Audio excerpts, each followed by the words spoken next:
الله من الشيطان الرجيم بسم الله الرحمن الرحيم أولئك الذين اشتروا الضلالة بالهدى സഹോദരന്മാരെ സഹോദരികളെ, സൂറത്തുൽ ബഖറയിലെ 16-ാമത്തെ ആയത്ത് തുടങ്ങി വെച്ചാണ് നമ്മൾ പിരിഞ്ഞത്. അവിടുന്ന് വീണ്ടും ആരംഭിക്കുകയാണ് ഇൻഷാ അല്ലാഹ്.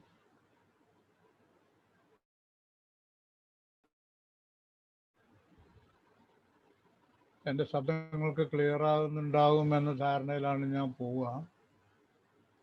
എന്തെങ്കിലും പ്രയാസങ്ങളുണ്ടെങ്കിൽ അറിയിക്കണം. ഇൻഷാ അല്ലാഹ്. ഉലായിക്ക ആ കൂട്ടർ അല്ലദീന ഇഷ്തറവ് വാങ്ങിയവരാണ്, വിലക്ക് വാങ്ങിയവരാണ് അവർ. അല്ലലാലത്ത ദുർമാർഗത്തെ ബിൽ ഹുദ സന്മാർഗത്തിന് പകരമായി. ഫമാ റബിഹ തിജാറത്തും അവരുടെ കച്ചവടം ലാഭകരമായില്ല. ഫമാക്കാനു മുഹ്തദീൻ അവർ ലക്ഷ്യത്തിലെത്തുകയും ചെയ്തില്ല. ലക്ഷ്യത്തിലെത്താനുള്ള മാർഗത്തിൽ പ്രാപിക്കാൻ അവരെ കൊണ്ടായില്ല. മുകളില് അമിനന്നാസ് മൻ യഖൂലു ആമന്നാ ബില്ലാഹി എന്ന് പറഞ്ഞിട്ട് 8-ാമത്തെ ആയത്തിൽ ഒരു സംസാര വിഷയം തുടങ്ങിയതാണ്. ഒറ്റവാക്കിൽ പറഞ്ഞാൽ കാപട്യം ഉള്ള മനസ്സുള്ള ആളുകൾ, ഉള്ളില് ശത്രുതയോ അവിശ്വാസമോ ഒളിപ്പിച്ചു വെച്ചിട്ട് പുറമേക്ക് വിശ്വാസികളാണ് എന്ന മട്ടിൽ അഭിനയിച്ച് പിന്നെ മദീന ജീവിത കാലഘട്ടത്തിന്റെ തുടക്കത്തിൽ സൂചിപ്പിച്ചു കൊടുത്തു എന്ന് പറഞ്ഞിട്ട് ഞാൻ കഴിഞ്ഞ ക്ലാസ്സിൽ പറഞ്ഞിരുന്നു. ഈ പറയുന്ന ആയത്തുകളിൽ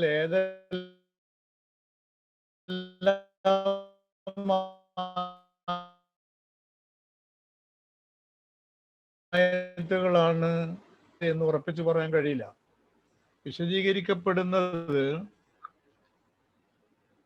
കുറച്ചു ഭാഗങ്ങൾ, ഏതെങ്കിലും 1-2 ആയത്തുകൾ ഈ വിഷയവുമായി ബന്ധപ്പെട്ടവ ആദ്യം അവതരിക്കുകയും പിന്നീട് സാഹചര്യങ്ങൾ ഈ കാപട്യമുള്ളവരെ കുറിച്ച് അവതരിച്ചു എന്ന നിലക്കാണ് മനസ്സിലാക്കാൻ സാധിക്കുന്നത്. ഒന്നായിട്ട് പറയേണ്ട ഒരു സാഹചര്യം, അതായത് ഇവരെ കുറിച്ച് ഇപ്പോൾ പറയാൻ പോകുന്ന ഈ വിശദീകരണങ്ങൾ മുഴുവൻ പറയാവുന്ന ഒരു സാഹചര്യം മദീന ജീവിത കാലഘട്ടത്തിൽ തന്നെ തുടക്കത്തിൽ തന്നെ ഉണ്ടാകുന്നില്ല എന്നർത്ഥം. മനസ്സിലാകുന്നുണ്ടെന്ന് വിചാരിക്കുന്നു. അപ്പൊ അവരെ പറ്റി ചില ലക്ഷണങ്ങൾ പറഞ്ഞു ഇവിടെ. ബാക്കി ഞാൻ പറഞ്ഞ വിശുദ്ധ ഖുർആനിൽ മദനിയായ സൂറത്തുകളിൽ, വലിയ സൂറത്തുകളിൽ മിക്കതിലും, ഇപ്പൊ സൂറത്ത് തൗബക്ക് ഫാദിഹ എന്നൊരു പേരുണ്ട്. ഫാദിഹ എന്ന് പറഞ്ഞാൽ വഷളാക്കുന്നത് എന്നൊക്കെയാണ് വാക്കിന്റെ അർത്ഥം. കപടന്മാരുടെ കാപട്യം മുഖമുദ്രയായി സ്വീകരിച്ചവരുടെ എല്ലാ ഉള്ളുകള്ളികളെയും ഒളിച്ചെഴുതുന്നൊരു സൂറത്താണത്. അപ്പൊ അതോടുകൂടിയൊക്കെ തന്നെ അവരുടെ എല്ലാ പദ്ധതികളും പൊളിയുകയും നിലനിൽക്കാൻ പറ്റാതാവുകയും ചെയ്യുന്നുണ്ട്. പക്ഷെ എന്തായിരുന്നാലും ശരി, വിശുദ്ധ ഖുർആൻ പഠിക്കുന്ന നമുക്ക് കാണാൻ കഴിയുന്നത് കുറിച്ചുമൊക്കെ വ്യക്തിപരമായും സാമൂഹ്യമായും നമുക്ക് വളരെയധികം മുന്നറിയിപ്പുകൾ നൽകുന്നുണ്ട്. ആ പറഞ്ഞു വെച്ചവരെ കുറിച്ച് അവസാനിപ്പിക്കാന്ന് പറഞ്ഞാൽ ഒരു പൊതുവായ വാക്ക് പറയാണ്. ഇങ്ങനെ കാപട്യമുള്ള ആളുകൾ, അവർ യഥാർത്ഥത്തിൽ എന്താ സംഭവിച്ചത്? അവരൊരു കച്ചവടം നടത്തിയതാണ്. എന്നുവെച്ചാല് പുറമേക്ക് വിശ്വാസികളുടെ കൂടെ ജീവിക്കുമ്പോൾ മുഅ്മിനുകളാണ് എന്ന എല്ലാ പരിഗണനയും ആനുകൂല്യങ്ങളും അവർക്ക് ലഭിക്കും. ഉള്ളുകൊണ്ട് അവിശ്വാസികളായോ മുസ്ലിങ്ങളുടെ ശത്രുക്കളുമായോ കൂട്ടുകൂടും. അപ്പൊ ലാഭക്കച്ചവടമാണ് ഇവർ ഉദ്ദേശിച്ചത് കാപട്യം കൊണ്ട്. ഒരേ സമയം നബി സല്ലല്ലാഹു അലൈഹി വസല്ലമയുടെയും സഹാബി, അതുകൊണ്ട് കിട്ടുന്ന ഭൗതികമായ ഗുണങ്ങളൊക്കെ അനുഭവിക്കാം. അതേസമയം ഇസ്ലാമിന്റെ മുസ്ലിങ്ങളുടെ ശത്രുക്കളായി നിന്ന ആളുകളുമായി നിരന്തരമായ ബന്ധവും ചങ്ങാത്തവും നിലനിർത്തുക. അപ്പൊ അവരിൽ നിന്ന് കിട്ടാവുന്ന ആനുകൂല്യങ്ങളും നേടുക. ഈ വിധത്തിൽ ഒരേ സമയം ഈ രണ്ട് മുഖം കാണിച്ചുകൊണ്ട് ലാഭമാണ് അവർ ഉദ്ദേശിച്ചത്. അതുകൊണ്ടാണ് ഈ ആയത്ത് അല്ലാഹു പറയുന്നത്, യഥാർത്ഥത്തിൽ അവർ ഉദ്ദേശിച്ച ലാഭമാണെങ്കിലും അവർക്ക് മാ റബിഹത്ത് തിജാറത്തുഹും, അവരുടെ ഈ കച്ചവടം ലാഭകരമായില്ല. പിന്നെ വമാക്കാനു മുഹ്തദീൻ എന്ന് പറയുമ്പോൾ ഹുദ അല്ലെങ്കിൽ ഇഹ്തദ, ആദി എന്നൊക്കെയുള്ള വാക്ക് കേൾക്കുമ്പോൾ സന്മാർഗം എന്നൊരർത്ഥമാണ് നമ്മുടെ തലയിൽ ആദ്യം സ്ട്രൈക്ക് ചെയ്യുക, ഖുർആനുമായുള്ള ബന്ധമുണ്ട്. പക്ഷെ ഇവിടെ മുഹ്തദീൻ എന്ന വാക്കുകൊണ്ട് ഉദ്ദേശിക്കുന്നത് സന്മാർഗം പ്രാപിച്ചില്ല എന്നല്ല, അവർക്ക് ലക്ഷ്യത്തിലെത്താൻ കഴിഞ്ഞില്ല എന്നോ അവരുദ്ദേശിക്കുന്ന വിഷയത്തിലേക്കുള്ള മാർഗം പ്രാപിക്കാൻ കഴിഞ്ഞില്ല എന്നോ ആണ് മാക്കാനും മുഹ്തദി എന്ന് പറയുന്നത്. എന്ന് വെച്ചാൽ മോമിനായി പുറത്തേക്ക് ജീവിക്കുകയും ഉള്ളിൽ ഈമാനിന്റെ ശത്രുവായോ അല്ലെങ്കിൽ ശത്രുക്കളുടെ കൂട്ടുകാരായോ ഒക്കെ ജീവിക്കുകയും ചെയ്യുന്നത് കൊണ്ട് എന്തൊരു ലാഭമാണോ അവർ ഉദ്ദേശിച്ചത് ആ ലാഭം നേടാൻ അവർക്ക് സാധിച്ചുമില്ല. ഇതാണ് ഈ പറഞ്ഞതിന്റെ അർത്ഥം. അപ്പൊ അള്ളാഹു എന്താണ് ഈ ആയത്തിൽ പറഞ്ഞു തരുന്നത്? അതിലിപ്പോ വാക്കർത്ഥങ്ങൾ ഞാൻ കഴിഞ്ഞ ക്ലാസ്സിൽ പറഞ്ഞു എന്നാണ് എൻ്റെ ഓർമ്മ. റബിഹ എന്നൊരു വാക്കുണ്ട്, ലാഭം കിട്ടി, ലാഭിച്ചു എന്നാണ്. തിജാറത്ത്, കച്ചവടം. ഉലായിക്കല്ലദീന ഇശ്തറൗ ദലാലത ബിൽ ഹുദ, സന്മാർഗത്തിന് പകരമായി, ആ പകരം എന്നുള്ള അർത്ഥം വന്നത് ബി എന്ന വാക്കുകൊണ്ടാണ്. സന്മാർഗത്തിന് പകരമായി ദുർമാർഗത്തെ വിലക്ക് വാങ്ങുകയാണ് ഇവർ ചെയ്തത്. അവരുടെ കച്ചവടം ലാഭകരമായില്ല, അവർക്കൊരിക്കലും അവരുടെ ലക്ഷ്യം നേടാൻ സാധിച്ചതുമില്ല, ലക്ഷ്യത്തിലെത്താൻ. അപ്പോ കപടന്മാരുടെ ലക്ഷണങ്ങളെ കുറിച്ച് വിശദീകരിക്കുകയും മറ്റും തുടർന്ന് ചെയ്യുന്നതിന് പകരം അള്ളാഹു സുബ്ഹാനഹു വ തആല ചെയ്തിരിക്കുന്നത് അവരെ കുറിച്ചുള്ള ഒരു വിലയിരുത്തൽ നമ്മളെ അറിയിക്കുകയാണ്. അതെന്താണ്? അവര് ഈ തരം ആളുകൾ ഉദ്ദേശിക്കുന്നത് ലാഭം കൊയ്യാനാണ്, ലാഭം നേടാനാണ്. രണ്ടു ഭാഗത്തും പോയി നിന്നിട്ട് നേട്ടങ്ങൾ ഉണ്ടാക്കാൻ. ആ നേട്ടങ്ങൾ അവർക്ക് ലഭിക്കുകയുമില്ല, പോരാത്തതിന് അള്ളാന്റെ പക്കൽ നിന്നുള്ള ശിക്ഷയും കുറ്റവും ഒക്കെ അതും ഉണ്ടാവുകയും ചെയ്യും. പിന്നെ താൽക്കാലികമായ ചില വിജയങ്ങളൊക്കെ ഉണ്ടായിന്ന് വരും, നിലനിൽക്കുകയില്ല, സ്ഥായിയായി ഉണ്ടാവുകയില്ല. ഇതാണ് ഈ പറഞ്ഞതിന്റെ ആശയം.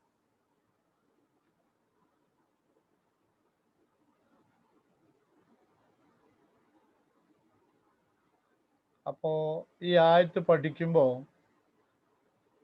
നമ്മളെ മനസ്സ് എത്തി നിൽക്കേണ്ട അല്ലെങ്കിൽ ശ്രദ്ധിക്കേണ്ട ഭാഗം, എല്ലാം ശ്രദ്ധിക്കേണ്ട ഭാഗം തന്നെയാണ്. അതിൽ പ്രത്യേകമായി മനസ്സിൽ തങ്ങി നിൽക്കേണ്ട ഭാഗം എന്താന്ന് ചോദിച്ചാൽ, ഇശ്തറൗൽ ദലാലത ബിൽ ഹുദ എന്ന് പറയുന്ന ആ പ്രയോഗത്തെയാണ്.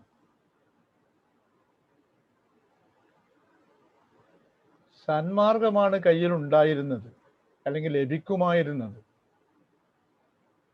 പക്ഷെ അത് നഷ്ടപ്പെടുത്തിയിട്ട് ദുർമാർഗത്തിന്റെ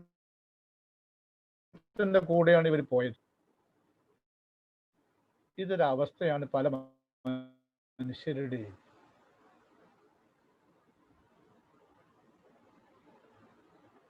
ഞാനും നിങ്ങളും നമ്മളൊക്കെ മനുഷ്യരാണ്. നമുക്കൊക്കെ ജീവിതത്തിൻ്റെതായ പല ആവശ്യങ്ങളുമുണ്ട്. പിന്നെ നമ്മയൊക്കെ സ്വാധീനിക്കാനോ നമ്മുടെ ചിന്തകളെ വഴിതെറ്റിക്കാനോ പലരും ഉണ്ടായെന്നും വരും. അതുകൊണ്ടാണല്ലോ നബി സല്ലല്ലാഹു അലൈഹി വസല്ലം പ്രാർത്ഥിക്കാറുണ്ടല്ലോ, യാ മുഖല്ലിബൽ ഖുലൂബ് സബ്ബിത് ഖൽബി അലാ ദീനിക്. മനുഷ്യ മനസ്സുകളെ മാറ്റുന്ന നാഥ, എൻ്റെ മനസ്സിനെ നിന്റെ ഈ ദീനിൽ, അല്ലെങ്കിൽ നിന്നോടുള്ള ഈമാനിൽ ഉറപ്പിച്ചു നിർത്തണേ നാഥ എന്നൊരു പ്രാർത്ഥന പഠിപ്പിച്ചു തന്നിട്ടുണ്ട്. നബി സല്ലല്ലാഹു അലൈഹി വസല്ലമ നേരിടേണ്ടി വന്ന ഈ ശക്തമായ എതിർ ദിശയിലേക്കുള്ള പ്രേരണ, ഖുർആൻ അതിനെപ്പറ്റി പറഞ്ഞ വാക്കെന്താണ്? ലൗലാ സബ്ബത്നാക, പ്രവാചകരെ താങ്കളെ ഞാൻ ഉറപ്പിച്ചു നിർത്തിയിട്ടില്ലായിരുന്നുവെങ്കിൽ ലഖദ് കിത്ത തെർക്കൻ ഇലൈഹിം ഷൈഅൻ ഖലീല, കുറച്ചൊക്കെ താങ്കൾ ആ ഭാഗത്തേക്ക് ചാഞ്ഞു പോകുമായിരുന്നു എന്നാ. ഒരു മോശപ്പെട്ട അഭിപ്രായവും മുഹമ്മദ് നബി സല്ലല്ലാഹു അലൈഹി വസല്ലമയെ പറ്റി ഉണ്ടാക്കേണ്ടതില്ല. അതിനല്ല അത് പറഞ്ഞത്. പ്രവാചകൻ സല്ലല്ലാഹു അലൈഹി വസല്ലമ വരെ ഈ നേർമാർഗത്തിൽ നിന്ന് തെറ്റിക്കപ്പെടാനുള്ള ശക്തമായ സമ്മർദ്ദത്തിന് വിധേയമായിട്ടുണ്ട് എന്ന് ഖുർആൻ പറയുമ്പോൾ ഞാനും നിങ്ങളൊന്നും അതിൽ പെടൂല എന്ന് വിചാരിക്കേണ്ടതില്ല. നമുക്ക് നേരെയൊക്കെയും അതൊക്കെ ഉണ്ടാവാം. അപ്പൊ ആ ഒരു ബോധത്തോടെയാണ് നമ്മൾ ജീവിക്കേണ്ടത്. ഇത്തരം കേന്ദ്രങ്ങളും ഇത്തരം ആളുകളുടെയും സംസാരങ്ങളും പ്രലോഭനങ്ങളും പ്രേരണകളും ഒക്കെ നമ്മൾ വശംവരായേക്കാം എന്ന ബോധത്തോടു കൂടി ജീവിക്കാം. ഇനിയിപ്പോ ഒരായത്ത് പഠിക്കാൻ വേണ്ടി ഈ അതിലിടക്കൊരു കാര്യം, ചില സംഗതികൾ എൻ്റെ മനസ്സിൽ കിടന്നാൽ അതിങ്ങനെ അതെന്താ ഒന്നും ഉണ്ടായിട്ടില്ല, ഞാനൊരു വലിയ ആളായിട്ട് പറഞ്ഞതല്ല. കഴിഞ്ഞ ക്ലാസ്സിൽ ഈ ക്ലാസ്സിനെ പറ്റി ഹാഫിദ് അസ്ലം ഉസ്താദ് കുറച്ച് നല്ല വാക്കുകൾ പറഞ്ഞു. ഞാൻ അംഗീകരിക്കുന്നു. ഖുർആൻ പഠിക്കുക എന്ന് പറയുന്നതിൻ്റെ പ്രാധാന്യമോ ആവശ്യകതയോ ഇത് മറ്റുള്ള ആളുകൾ കൂടി കഴിയുന്നത്ര ആളുകൾ ഇതിൽ ഉപകാരപ്പെടും വിധത്തിലായി തീരണമെന്ന വശത്തൊക്കെ ഞാനും അടിവരയിടുന്നു. നിങ്ങൾ ആ കാര്യം ശ്രദ്ധിക്കുകയും ചെയ്യാം. ആർക്കും ധാരണ വേണ്ട. ഇതൊന്ന് ആരെ വക്കലും കണക്ക് പറയാനോ മീനി പറയുന്ന ഇസ്ലാമിക് സെന്ററിന് അതിന്റെ പോഷക സംഘടനകൾക്കോ MGM-നോ ആവട്ടെ, ക്ലാസ് എടുക്കുന്ന എനിക്കാവട്ടെ, പങ്കെടുക്കുന്ന നിങ്ങൾക്കും ആർക്കും അങ്ങനത്തെ ഒരു ഉദ്ദേശമില്ല. എടാ ഞങ്ങളെ ക്ലാസ്സിൽ ഇത്ര എന്ന് പറയേണ്ട, അങ്ങനെയൊന്നുമില്ല. ഖുർആനുമായി ബന്ധപ്പെടുമ്പോഴുണ്ടാകുന്ന ഒരു മനസ്സമാധാനമുണ്ട്, ഒരു മനസ്സന്തോഷം. പിന്നെ എനിക്കുണ്ടായ ഒരു അനുഭവം ഞാൻ നേരത്തെ പറഞ്ഞു ക്ലാസ്സുകളിൽ. ഖത്തറിൽ വെച്ച് സ്ഥിരമായി ക്ലാസ്സുകൾ എടുക്കുമ്പോൾ ഖുർആൻ വീണ്ടും വീണ്ടും വായിക്കാനോ നോക്കാനോ അതിൻ്റെ വിശദാംശങ്ങളെക്കുറിച്ച് ആലോചിക്കാനോ കിതാബുകൾ റെഫർ ചെയ്യാനോ ഒക്കെ തോന്നാറുണ്ട്. അതിങ്ങനെ നോക്കിക്കൊണ്ടേയിരിക്കും, പരിശോധിച്ചുകൊണ്ടേയിരിക്കും. അതിപ്പോൾ ഒരു 30 കൊല്ലം മുമ്പ് ഞാൻ ഈ സൂറത്ത് എടുത്ത വിധത്തിലായിരിക്കില്ല ഇപ്പോഴും ഞാൻ എടുക്കുന്നത്. കാരണം ചിന്തകളും അനുഭവങ്ങളും മാറുമ്പോൾ ആശയങ്ങളുടെ സമ്പുഷ്ടിയിൽ വ്യത്യാസം ഉണ്ടാവണം. ഉണ്ടോ ഇല്ല എന്നുള്ള വേറെ സ്വാഭാവികമാണ്. മുമ്പ് മനസ്സിലായതിനേക്കാൾ ഏറെ പല ആയത്തുകളും നമുക്കിപ്പോൾ മനസ്സിലാവും ചെയ്യും. അതല്ല ഞാൻ പറഞ്ഞു. പക്ഷെ ആഹദ് ഇസ്ലാം ഉസ്താദ് ഒരു കടുങ്കൈ ചെയ്ത് എന്താണെന്നറിയോ, ഇന്ന് ലോകത്തെവിടെ ഇങ്ങനത്തെ ഒരു ക്ലാസ് ഇല്ല. അത്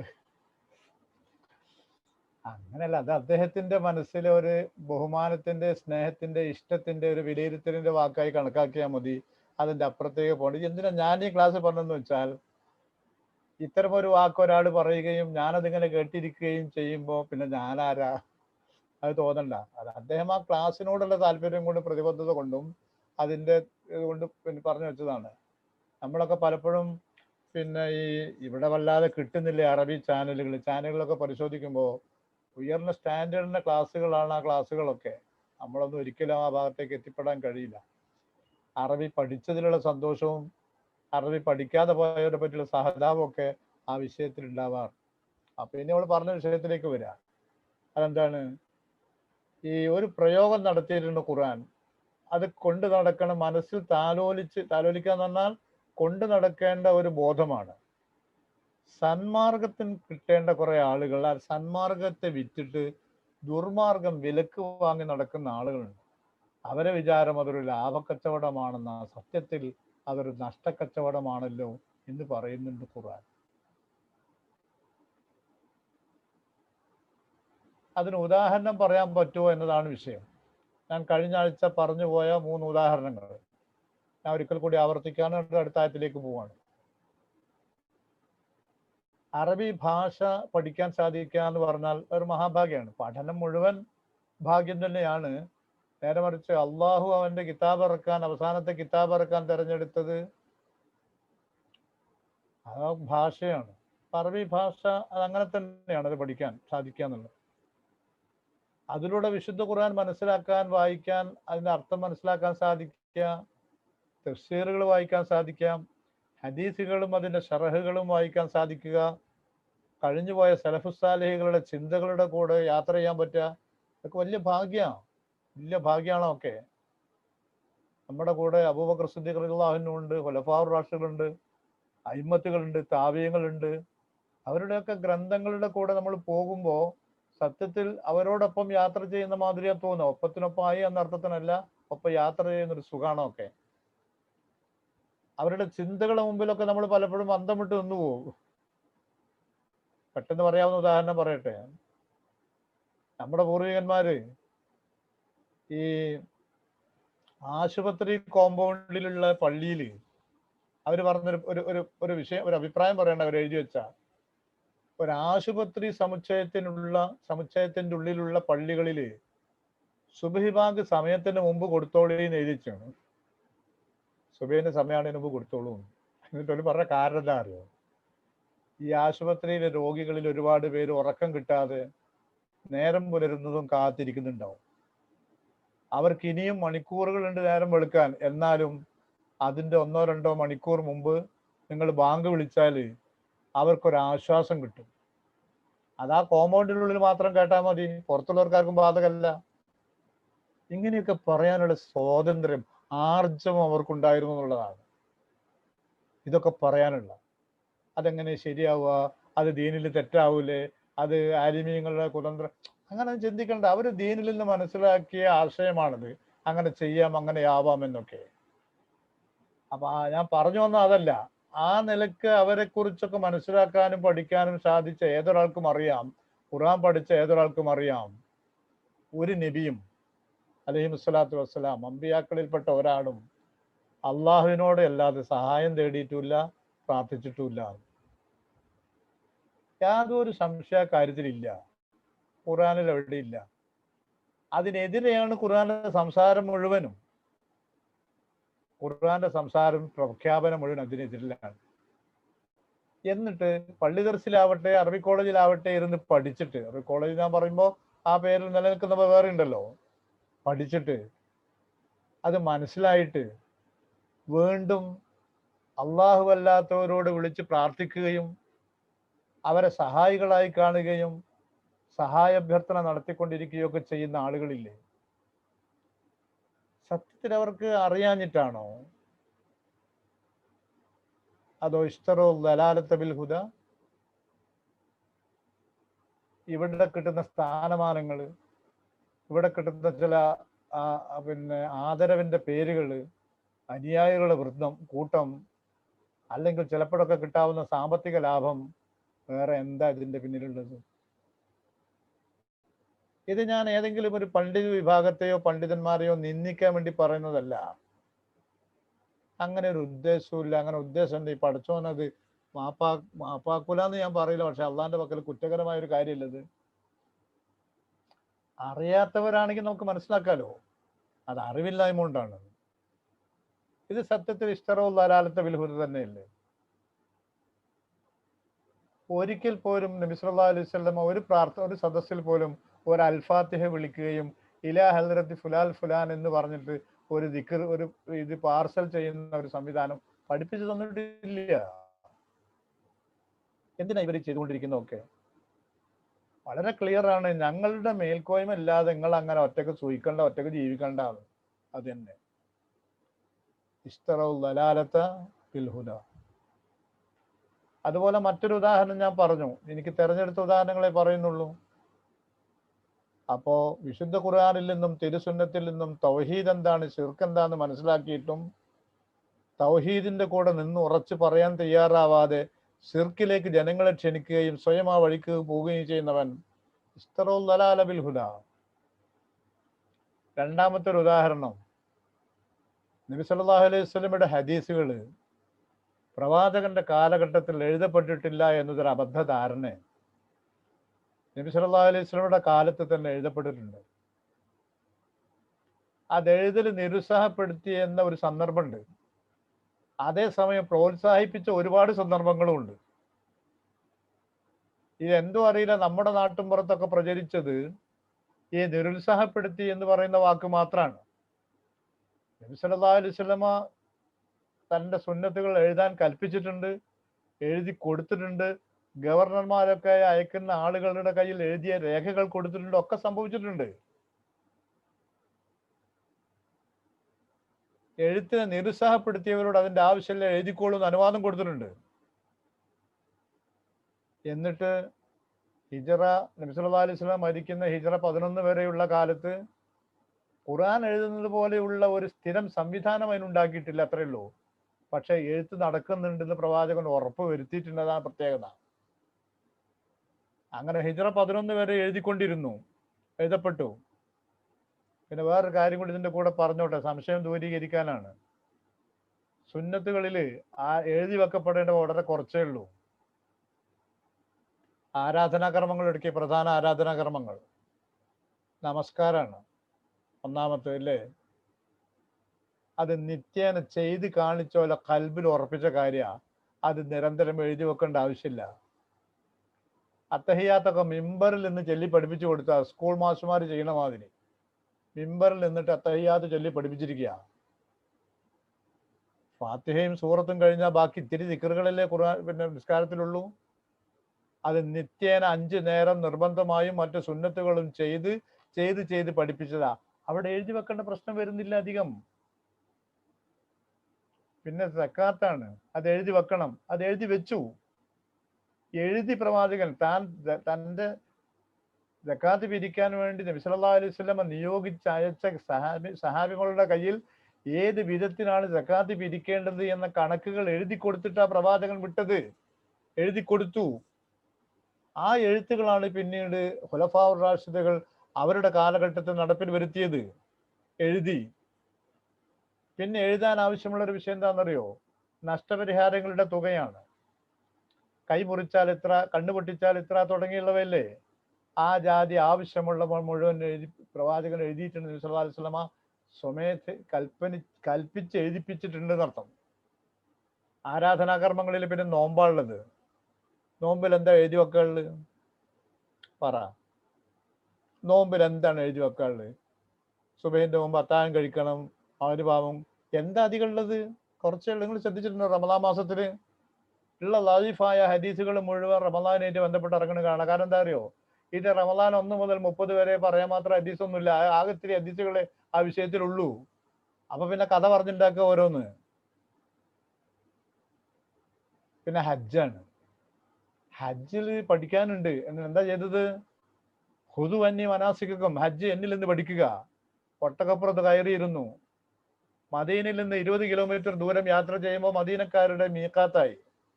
ആ മീഖാത്തിൽ എല്ലാവരെയും ഇരുത്തിയിട്ട് പറഞ്ഞു കൊടുത്തു, നമ്മൾ ഹജ്ജിനാണ് പോണത്, ഇന്നതാണ് ഇതിന്റെ രൂപം ഇതാണെന്ന് പറഞ്ഞു കൊടുത്തു. ഇന്ന വിധത്തിലാണ് ഹജ്ജ് ചെയ്യാൻ പോണത്. പിന്നെ അവരോട് പറഞ്ഞു, എന്നെ ഫോളോ ചെയ്യുക, എന്നെ നോക്കിക്കൊണ്ടിരിക്കുക. ഉയരമുള്ള ഒരു ഒട്ടകപ്പുറത്താ പ്രവാചകൻ സല്ലല്ലാഹു അലൈഹി വസല്ലം ഇരുന്നത്. അത് അറഫായിലും അതെ, തവാഫിന്റെ സമയത്തും അതെ, മിനായിലും അതെ, എല്ലാം. ആളുകൾ വന്നു നബി സല്ലല്ലാഹു അലൈഹി വസല്ലം അരികിൽ, ഞാൻ അത് നേരത്തെ ചെയ്തു, ഇത് പിന്തിച്ച് ചെയ്തു എന്ന് പറഞ്ഞുകൊണ്ട് സംശയം തീർക്കാൻ കാണിച്ചു കൊടുത്തു, പഠിപ്പിച്ചു കൊടുത്തു, ചെയ്തുകൊണ്ട്. എഴുതി വെക്കാനില്ല എന്ന് ഞാൻ പറഞ്ഞില്ല. എഴുതി വെക്കേണ്ടവ എഴുതി വെക്കിച്ചു നബി സല്ലല്ലാഹു അലൈഹി വസല്ലം. സഹാബികളും എഴുതി പ്രവാചകന്റെ അറിവോടെ. പിന്നെ നബി സല്ലല്ലാഹു അലൈഹി വസല്ലം കാലഘട്ടത്തിന് ശേഷം സഹാബികൾ അത് തുടർന്നു. ഹിജ്റ 73-ൽ അബ്ദുല്ലാഹി ബിൻ സുബൈർ റളിയല്ലാഹു അൻഹു ആണ് അവസാനമായി സഹാബിമാരുടെ കൂട്ടത്തിലെ ഖലീഫ പിന്നെ മരണപ്പെടുന്നത്. ഞാൻ ക്ലാസിന്റെ പുറത്തു പോകുന്നുണ്ടോ? ഇല്ല.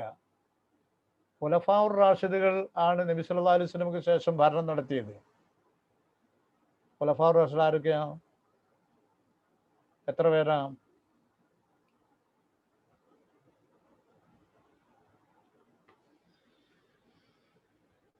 നാല് പേരെന്നാ സാധാരണ പറയാറ് അല്ലേ?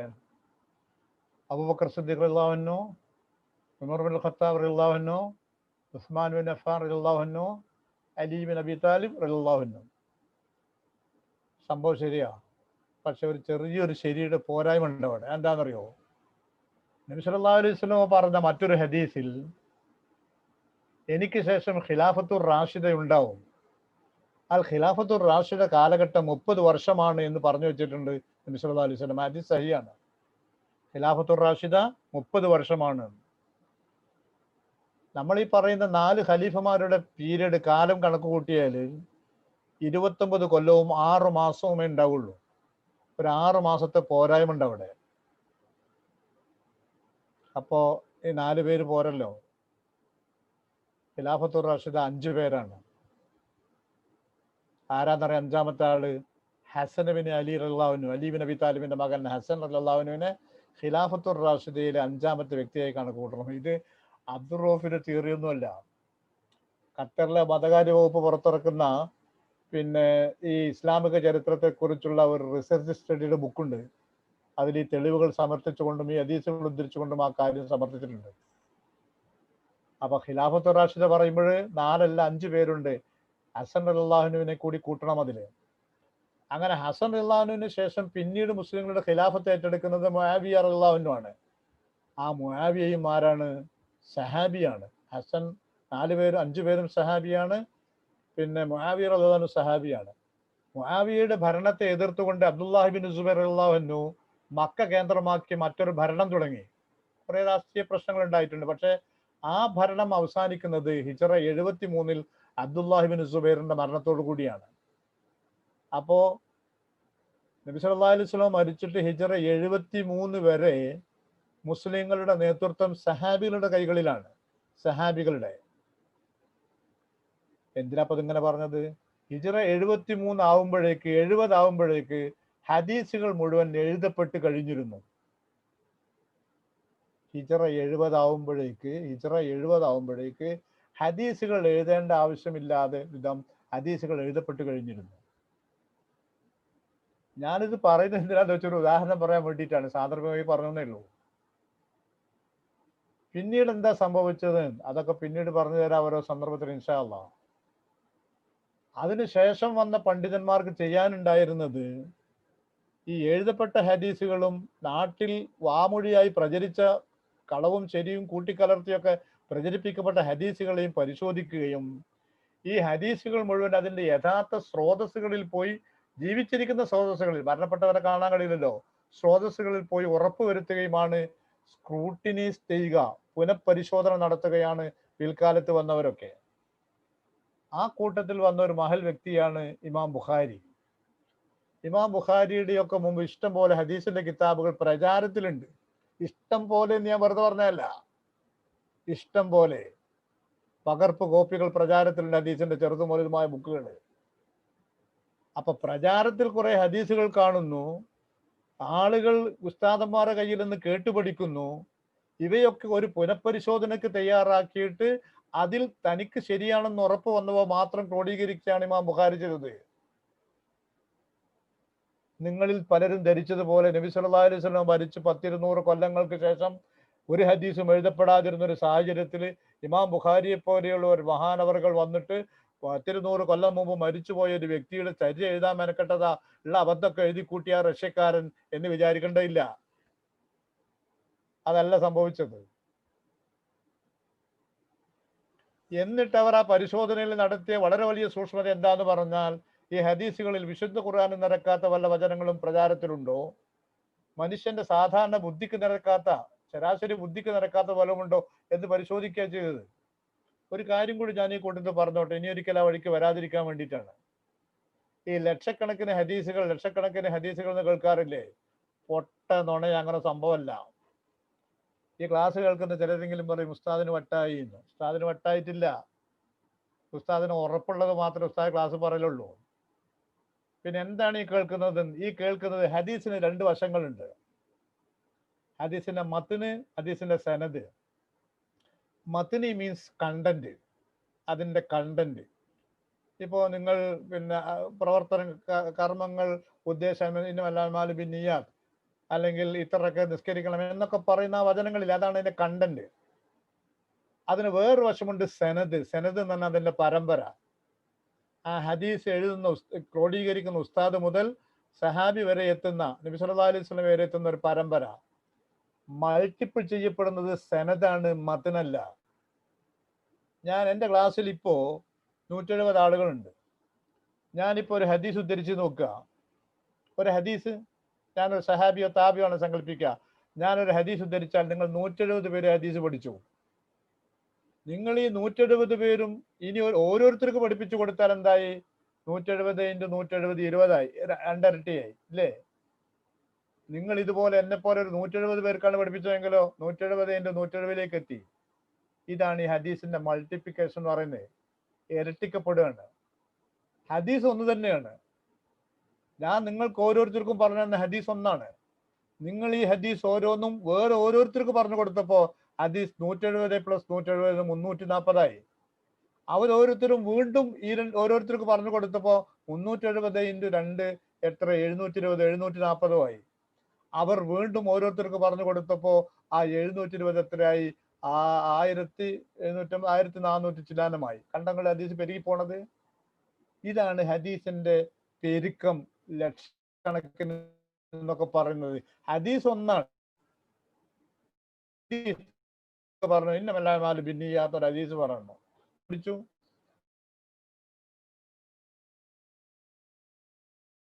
340 അത് വീണ്ടും ഓരോരുത്തരും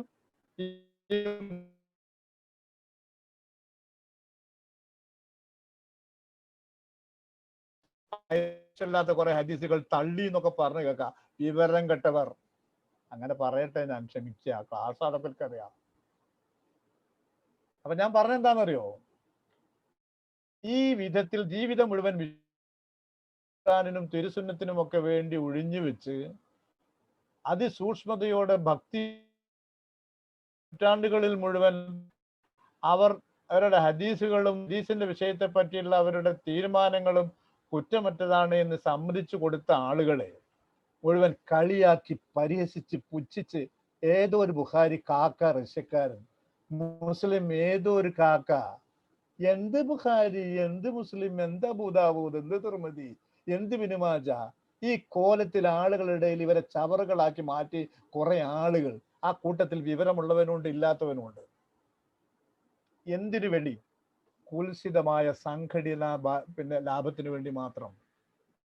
അത്രയുള്ളൂ. എനിക്ക് അവരെ കുറിച്ചുള്ള വിധി അള്ളാന്റെ മുമ്പിൽ ഞാൻ ചോദ്യം ചെയ്യപ്പെടുമെന്ന് ബോധത്തോടെ പറയുന്നത് ഇസ്തറോ ലലാലത്ത് ബിൽ ഹുദ. പഠിക്കാതെ എന്താണ് ഇമാം ബുഖാരിയുടെ ത്യാഗങ്ങൾ, അവർ ചെയ്ത എന്താണ് ഹദീസിന്റെ വിഷയത്തിൽ ചെയ്തത് എന്ന് മനസ്സിലാക്കാൻ ശ്രമിക്കാതെ സ്വകാര്യ ലാഭങ്ങൾക്ക് വേണ്ടി ലലാലത്തുകളെ വിലക്ക് വാങ്ങുന്നു ആളുകൾ. ഖുർആൻ നിലനിൽക്കണമെങ്കിൽ ഹദീസ് വേണം. ഇമാം ബുഖാരിയും മുസ്ലിമും ഈ സിഹാവ് സിത്തയിലെ ഹദീസുകളും, ഞാൻ പറഞ്ഞ ഹദീസുകളെ പറ്റിയ സംസാരിക്കും. സഹീഹ് ബുഖാരിയിലൊക്കെ ഒരുപാട് ഉദ്ധരണികളുണ്ട്, പലരും പറഞ്ഞ വാക്കുകൾ, ഹദീസിന്റെ കിതാബുകൾ. അതൊന്നും സഹിയാന്ന് പറഞ്ഞാൽ അത് എന്തിനു വേണ്ടി കൊടുത്തു എന്നൊക്കെ വേറെ വിഷയം. പുസ്തകത്തില് നബി സല്ലല്ലാഹു അലൈഹി വസല്ലം ചെയ്തു പറഞ്ഞു എന്ന് പറഞ്ഞു കൊണ്ടുവരുന്ന നബിയിലേക്ക് തീർത്തപ്പെടുന്നവയെ പറ്റിയാ പറഞ്ഞേ. അപ്പൊ ആ പ്രയോഗം എനിക്ക് ഭയങ്കര റഷ്യക്കാരൻ ബുഖാരിയിൽ. ഈ റഷ്യക്കാരോട് നമുക്കൊരു ദേഷ്യം ഉണ്ടല്ലോ, കമ്മ്യൂണിസ്റ്റുകാരാണെന്നുള്ള ആൾക്ക് ദേഷ്യം തോന്നേണ്ട കാര്യമൊന്നുമില്ല. ഇബിരിയാണ് ഖുർആൻ തഫ്സീർ ആദ്യം എഴുതിയത്. ഇബിരി ജരീർ തിബിരി, അദ്ദേഹം ഈജിപ്ഷ്യനാ. നിങ്ങളവിടെ മിസീരികളെ ഒടിക്കിട്ട് ഭയങ്കര മുഹബത്തിലാ ഖത്തറിലൊക്കെ ഉള്ളവര്. മിസീരി എഴുതി തഫ്സീറായിട്ടാ ഞാൻ നടക്കുന്നത്. നിങ്ങൾ പറഞ്ഞ തഫ്സീർ വലിച്ചെറിയോ? അബൂദാവൂദ് ഹദീസ് ക്രോഡീകരിച്ച അബൂദാവൂദ് അഫ്ഗാനിസ്ഥാൻകാരനാ. ഒരുപാട് പേരുണ്ട് അഫ്ഗാനിസ്ഥാനൊക്കെ വന്നവര്. സഹാബിമാരുടെയും താബികളുടെയും സലഫ് സാലികളുടെയും അയിമ്മത്തുകളുടെയും ദേശത്തിന്റെ പേര് നോക്കിയിട്ട് അതുപോലെ ബഹുമാനിക്കലും നിന്ദിക്കലും. ഈ ജാതി വർത്തമാനങ്ങൾ എവിടെയെങ്കിലും കേട്ടാൽ ശ്രദ്ധിച്ചോളൂ, അപകടകാരികളാണ് അവര് എന്ന്. ഇസ്തറോ ലലാലത ബിൽ ഹുദ. മൂന്നാമത്തെ ഉദാഹരണം എനിക്ക് പറയാനുള്ളത്, എല്ലാം മനസ്സിലാക്കിയ ആളുകൾ താൽക്കാലികമായ ഭൗതികമായ ലാഭങ്ങൾക്ക് വേണ്ടി, രാഷ്ട്രീയ ലാഭങ്ങൾക്ക് വേണ്ടി, പണ്ടൊരു മന്ത്രിനെ എനിക്ക് ഓർമ്മയുണ്ട്, ഒരു മന്ത്രിനല്ല ഒരു MP-നെ, അയാളുടെ ഒക്കെ കുടുംബക്കാർ ക്ലാസ്സിലുണ്ടെങ്കിൽ എന്നോട് ക്ഷമിക്കുക. ഇന്ദിരാഗാന്ധിന്റെ ചിതാഭസ്മവുമായി ഡൽഹിയിൽ നിന്ന് തിരുവനന്തപുരത്തേക്ക് വന്നത് മൂപ്പരായിരുന്നു. ആരാന്ന് അന്വേഷിച്ച് നോക്കി. ആവശ്യം എന്താണെന്നറിയോ? അത് കഴിഞ്ഞ ഉടനെ തെരഞ്ഞെടുപ്പ് നടക്കണ്ട, ആ തെരഞ്ഞെടുപ്പിൽ സീറ്റ് കിട്ടാനാ. ഒരു ചിതാഭസ്മേറ്റ് ഒരുത്തം പോയാൽ അത് വലിയൊരു തെറ്റാ, മഹാപാപം എനിക്ക് തോന്നണില്ല. പക്ഷെ അതൊക്കെ ചെയ്യാൻ വേറെ ആളുണ്ടെങ്കിൽ ഞാൻ തന്നെ പോണോ കള്ളും കുപ്പിയായിട്ട്? എന്തിനാ തീറ്റ് പോയത്? തനിക്ക് അടുത്ത തെരഞ്ഞെടുപ്പിൽ സീറ്റ് ഉറപ്പിക്കാൻ വേണ്ടിയിട്ട്. പക്ഷെ അള്ളാന്റെ വിധി വേറെ. ആ തെരഞ്ഞെടുപ്പിൽ സീറ്റും കിട്ടിയില്ല, പിന്നെ ഒരിക്കലും കിട്ടിയില്ല, പിന്നെ അങ്ങനെ പോയി. ഇതൊരാളെ കുറ്റം പറയാൻ വേണ്ടി പറഞ്ഞതല്ല. ഇസ്തറോ ലലാലത ബിൽ ഹുദ. അപ്പൊ ഉദാഹരണങ്ങൾ മനസ്സിലുണ്ടാവുമല്ലോ. തൗഹീദിന്റെയും ഷിർക്കിന്റെയും ഗൗരവം മനസ്സിലാക്കാൻ സാധിച്ചിട്ടും വീണ്ടും ഷിർക്കിന് വേണ്ടി നിലകൊള്ളുകയും തൗഹീദിനെതിരെ പ്രവർത്തിക്കുകയും ചെയ്യുന്നവർ യാതൊരു സംശയമില്ല ഇസ്തറോ ലലാലത ബിൽ ഹുദയാണ്. പൂർവികരായ മഹാന്മാരുടെ ദേശപ്പേരുകൾ നോക്കിയിട്ട് അവരെ സ്വീകരിക്കാനും തള്ളാനുമുള്ള അവരെ ബഹുമാനപുരസ്സരം സമൂഹം സ്വീകരിച്ചവരെ മുഴുവനെ കുറിച്ച് സംശയങ്ങളും തെറ്റിദ്ധരിപ്പിക്കാനും ബിൽഹുദ, സ്വാർത്ഥ ലാഭങ്ങൾക്ക് വേണ്ടിയിട്ട് താൻ മനസ്സിലാക്കിയ കാര്യങ്ങളെ ആളുകൾ ഇഷ്ടപ്പെടാൻ വല്ലാണ്ട് വെറുക്കാറുണ്ട്. ഇന്ന് സാറില്ല എന്താ പറയുക, സ്ത്രീധനം ഉണ്ടല്ലോ, കയ്യടിക്ക് വേണ്ടിയല്ല ഇതൊന്നും, ഒക്കെ സമൂഹത്തിലെ നമ്മളെ അവസ്ഥയല്ലേ. ഇസ്ലാമിൽ അനുവദിക്കപ്പെട്ട ധനാഗമ മാർഗങ്ങൾ 5 ഉള്ളൂ ആകെ. അനുവദിക്കപ്പെട്ട കച്ചവടങ്ങളിലൂടെ സമ്പാദിക്കുന്ന ധനം ഹലാലാണ്. പിന്നെ സദക്കയോ സക്കാത്തോ അർഹതയുള്ള വ്യക്തി ആയതുകൊണ്ട് നിങ്ങൾ വാങ്ങിയെങ്കിൽ അത് നിങ്ങൾക്ക് ഹലാലാ. ഞങ്ങൾക്ക് പൈസ ഒന്ന് സക്കാത്തോ അല്ലെങ്കിൽ സദക്കയായിട്ട് അത് നിങ്ങൾക്ക് ഹലാലാ. വെറുതെ പ്രസന്റേഷൻ ആയിട്ട് തന്നു, ഹദിയായിട്ട് ഒരു പ്രസന്റേഷൻ ആയിട്ട് എന്തെങ്കിലും തന്നു, അത് ഹലാലാ. അല്ലെങ്കിൽ ഞാനും നിങ്ങളും നമ്മളെ രക്തബന്ധത്തിന്റെ പേരിൽ നിങ്ങൾ മരണപ്പെട്ടപ്പോൾ നിങ്ങളുടെ എന്തോ തുക എനിക്ക് കിട്ടി, അത് ഹലാലാ. അല്ലെങ്കിൽ ഞാൻ അള്ളാന്റെ മാർഗത്തിൽ ജിഹാദിൽ പങ്കെടുത്തപ്പോ യുദ്ധത്തിൽ ലഭിക്കുന്ന സ്വത്ത് ഓഹരി വെക്കപ്പെടുന്ന കൂട്ടത്തിൽ കിട്ടിയ ഒരു ധനമുണ്ട്, ഗനീമത്ത് സ്വത്ത്, അത് കിട്ടി, അതെനിക്ക് ഹലാലാ. ഇസ്ലാമിൽ ഒരു മനുഷ്യന്റെ കയ്യിൽ മറ്റൊരു മനുഷ്യന്റെ കയ്യിലുള്ള 1 രൂപ ഇതരന്റെ കയ്യിൽ ഹലാലാവാൻ ഈ 5 മാർഗങ്ങളേ ഉള്ളൂ. ഇതിന്റെ വിശദാംശങ്ങളുണ്ട്. ഇപ്പൊ ശമ്പളമൊക്കെ ഇലപ്പെടാന്ന് വെച്ചാൽ ശമ്പളമൊക്കെ വ്യാപാരത്തിന് ഇനത്തിലപ്പെടുക. അയാൾക്ക് ഞാൻ എന്ത് കൊടുത്തു? എൻ്റെ ആരോഗ്യം കൊടുത്തു, എൻ്റെ അധ്വാനം കൊടുത്തു, പകരം കാശ് വാങ്ങി. അപ്പോ കച്ചവടം, സക്കാത്ത്, സദക്ക, സമ്മാനങ്ങൾ, അനന്തരാവകാശം, ഗനീമത്ത് സ്വത്ത്, ഈ 5 മാർഗത്തിലൂടെ ഒരാളുടെ ധനം മറ്റൊരാളുടെ കൈകളിലേക്ക് വന്നാലേ എന്താവുള്ളൂ? ഹലാലാവുള്ളൂ. സ്ത്രീധനം വാങ്ങിയ ഒരാരെങ്കിലും ഉണ്ടെങ്കിൽ എന്നോട് ദേഷ്യം വിചാരിക്കല്ലേ. നിങ്ങൾ ഈ വാങ്ങിയ പൈസ ഇലപ്പെടുക, കച്ചവടമായിരുന്നു, നിങ്ങളെ വിറ്റോ? സദക്കയും സക്കാത്തായിരുന്നു, കുറച്ച് കടുപ്പായി പോയി. സമ്മാനമായിരുന്നു, അങ്ങനെ ഉണ്ടാവാം. കണ്ടറിഞ്ഞൊക്കെ ചില ആൾക്കാർ കൊടുക്കുന്നുണ്ടാവാം. അങ്ങനത്തെ ആൾക്കാരെ തെരഞ്ഞു പോയതിനെ പറ്റിയുള്ള വകുപ്പ് വേറെ. പക്ഷെ അങ്ങനെ ഉണ്ടാകാൻ സമ്മതിക്കാം. സമ്മാനം പെശകി വാങ്ങുമോ? ഒരു പണ്ട് കാലത്ത് ഒരു കൂട്ടുകാരൻ പറഞ്ഞാൽ അങ്ങനെ കോളേജിലൊക്കെ പഠിക്കുന്ന സമയത്തുള്ള ഒരാളുടെ നിക്കാഹിന് കൂടെ പോയിട്ട് എൻ്റെ അമ്മാവൻ ഈ സ്ത്രീധനത്തിന്റെ പൈസ എണ്ണീറ്റയിൽ പോകാത്ത 5ന്റെ നോട്ടൊക്കെ എടുത്തിട്ട് മറ്റവർക്ക് കൊടുത്ത് തല്ലുകൂടിയ ഒരു സംഭവം ഇപ്പോഴും ഓർമ്മയുണ്ട്. മറക്കോലുള്ള ചില സംഗതികൾ. അന്നും ഈ ആ ജാതി ഒരു ചിന്ത തലയിലുള്ളതുകൊണ്ട് ആ 5 ഉറുപ്യ പോകില്ല, ഈ 5 ഉറുപ്യ പോകില്ല എന്നൊക്കെ പറഞ്ഞു സ്ത്രീധനത്തിന് തുക. അപ്പൊ അത് ഏതായാലും സമ്മാനമൊന്നുമല്ല, അനന്തരാവകാശം കിട്ടിയതാ. അനന്തരാവകാശം കിട്ടും അവിടെ ചെല്ലിങ്ങൾ പരലോകത്തേക്ക്. പിന്നെ ഗനീമത്ത് സ്വത്താ, ഈ 5ലും പെടില്ലെങ്കിൽ ആ വാങ്ങി വെച്ച പൈസ ഒക്കെ ഹറാമല്ലേ. ഞാൻ നിങ്ങളും കൂടി 2-3-4 ആഴ്ചയായി ക്ലാസ് ആയിട്ട് കാണാൻ കുത്തിരിക്കുന്നത്. ഈ ഇരിക്കണ നിങ്ങൾ വാങ്ങിയ ഹറാമായ തുകനെ പറ്റി ഞാൻ നിങ്ങളോട് പറഞ്ഞില്ലെങ്കിൽ പരലോകത്ത് വരുമ്പോൾ നിങ്ങളിനെ തോണ്ടി ചോദിക്കൂലേ, മൊയ്ലാർ എങ്ങൾക്ക് ഇതൊന്ന് പറഞ്ഞുകൊണ്ടാണ്. അതുകൊണ്ട് വേഗം തീരുമാനിച്ചില്ല, ആ വാങ്ങിയ പൈസ എക്കാലത്തുള്ളതാണെങ്കിൽ ഹറാമായിരുന്നു. അതിന്റെ പശ്ചാത്താപം എന്താണെന്നറിയോ? അസ്തഗ്ഫിറുല്ല, അത് അമ്മോശാങ്കക്ക് തിരിച്ചു കൊടുക്കല. അമ്മോശാങ്ക ഇല്ലേ, അമ്മോശാങ്കന്റെ ബാക്കിയുള്ള മക്കൾക്ക് ഓരിച്ചു കൊടുക്കണേ. മുഴുവൻ കൊടുക്കാൻ വയ്യ, പൊരുത്ത പിടിച്ചാളി. ഇത്ര തരാൻ പറ്റുള്ളൂ, ഇനി തരാൻ പറ്റൂല. ഇനി വാങ്ങാൻ പൂജിച്ചവരൊക്കെ ആ പരിപാടി നിർത്തി വെക്കും. എന്നോടൊരു ബ്രോക്കർ പറഞ്ഞത് എന്താണെന്നറിയോ? സുന്നികളൊക്കെ നന്നാവാത്ത മുജാഹിദീങ്ങളാണ് കശകി വാങ്ങിപ്പാഹന്മാര്. ഒരുപക്ഷെ അയാൾ അനുഭവമായിരിക്കും പറഞ്ഞിട്ടുള്ള, ഞാൻ എല്ലാവരും കുറ്റം പറഞ്ഞതല്ല. മറ്റൊരു വാങ്ങണില്ല എന്ന് ഞാൻ പറഞ്ഞിട്ടില്ല. അപ്പോ ഇതിനൊക്കെ അങ്ങോട്ട് വന്നത് ഞാൻ മറന്നുവല്ലോ. ഇതിന്റെ ക്ലാസ്സിനൊരു തിരക്കിലാണ് ഇപ്പോ. നിങ്ങളത് സഹായിക്കുന്നേ. എവിടെ ഞാൻ അങ്ങോട്ട് എന്തിനേത് പോയത്? എൻ്റെ ക്ലാസ്സിനെ പറ്റി പലപ്പോഴും ഉണ്ടാകുന്ന അപ്പോ ചില കാര്യങ്ങൾ ചില സംഗതികൾ സാന്ദർഭികമായി സൂചിപ്പിക്കേണ്ടി വരുമല്ലോ എന്ന് ഓർപ്പിച്ചതാണ് ഞാൻ. ആ നിലക്ക് പറഞ്ഞു തന്നതാണ്. അപ്പൊ അതുകൊണ്ട് ദീനിനാരും ഈ വിഷയത്തിൽ കുറ്റം പറയേണ്ടതില്ല. കാരണം ദീൻ ഇതിലൊക്കെ നിരപരാധി, അതൊന്നും പറഞ്ഞില്ല. ദീന് ഇത് ആളുകൾ ഉണ്ടാക്കി തീർത്തതാണ്. അപ്പോഴും അതൊരു ഉദാഹരണമായിട്ട് കിട്ടി നിങ്ങൾക്ക് ഞാൻ പറഞ്ഞ സ്ത്രീധന കഥ. ഇസ്തറൗലാലത്ത ബിൽഹുദ. ഒരു കാശും വാങ്ങാതെ നിങ്ങൾ ആ പെണ്ണിനൊക്കെ തന്നേക്ക് ഞാൻ കൊണ്ട് പോറ്റിക്കോളാ എന്ന് പറയുന്ന ആ മനുഷ്യൻ, അത് ഹുദയാണ്. അതാണ് ആണത്വം, പൗരുഷം എന്ന് പറഞ്ഞത്. ഒരു പെണ്ണിന് ഒരു ദിവസം ശരാശരി വേണ്ടി വരുന്ന ചെലവ്, ഒരാഴ്ചയിൽ വേണ്ടി വരുന്ന ഡ്രസ്സിന്റെ ചെലവ്, ഒക്കെ രോഗത്തിന് വേണ്ടി വരുന്ന ചെലവെല്ലാം കൂടി കണക്ക് കൂട്ടി അതിന് 20 കൊല്ലം കൊണ്ട്, 20 കൊല്ലമല്ല, എന്നോട് നാളെ എടുത്താൽ പറഞ്ഞു, ഞങ്ങൾക്ക് ഞേറി വന്ന 10 കൊല്ലമൊക്കെ ഉണ്ടാവുള്ളൂ എന്ന് ചോദിച്ചു ഒരാൾ വർത്തമാനത്തിന്റെ ഇടയിൽ. അപ്പം ഓന്റെ ആയുസൊക്കെ നിശ്ചയിച്ചതിന് എനിക്ക് സമാധാനം തോന്നി.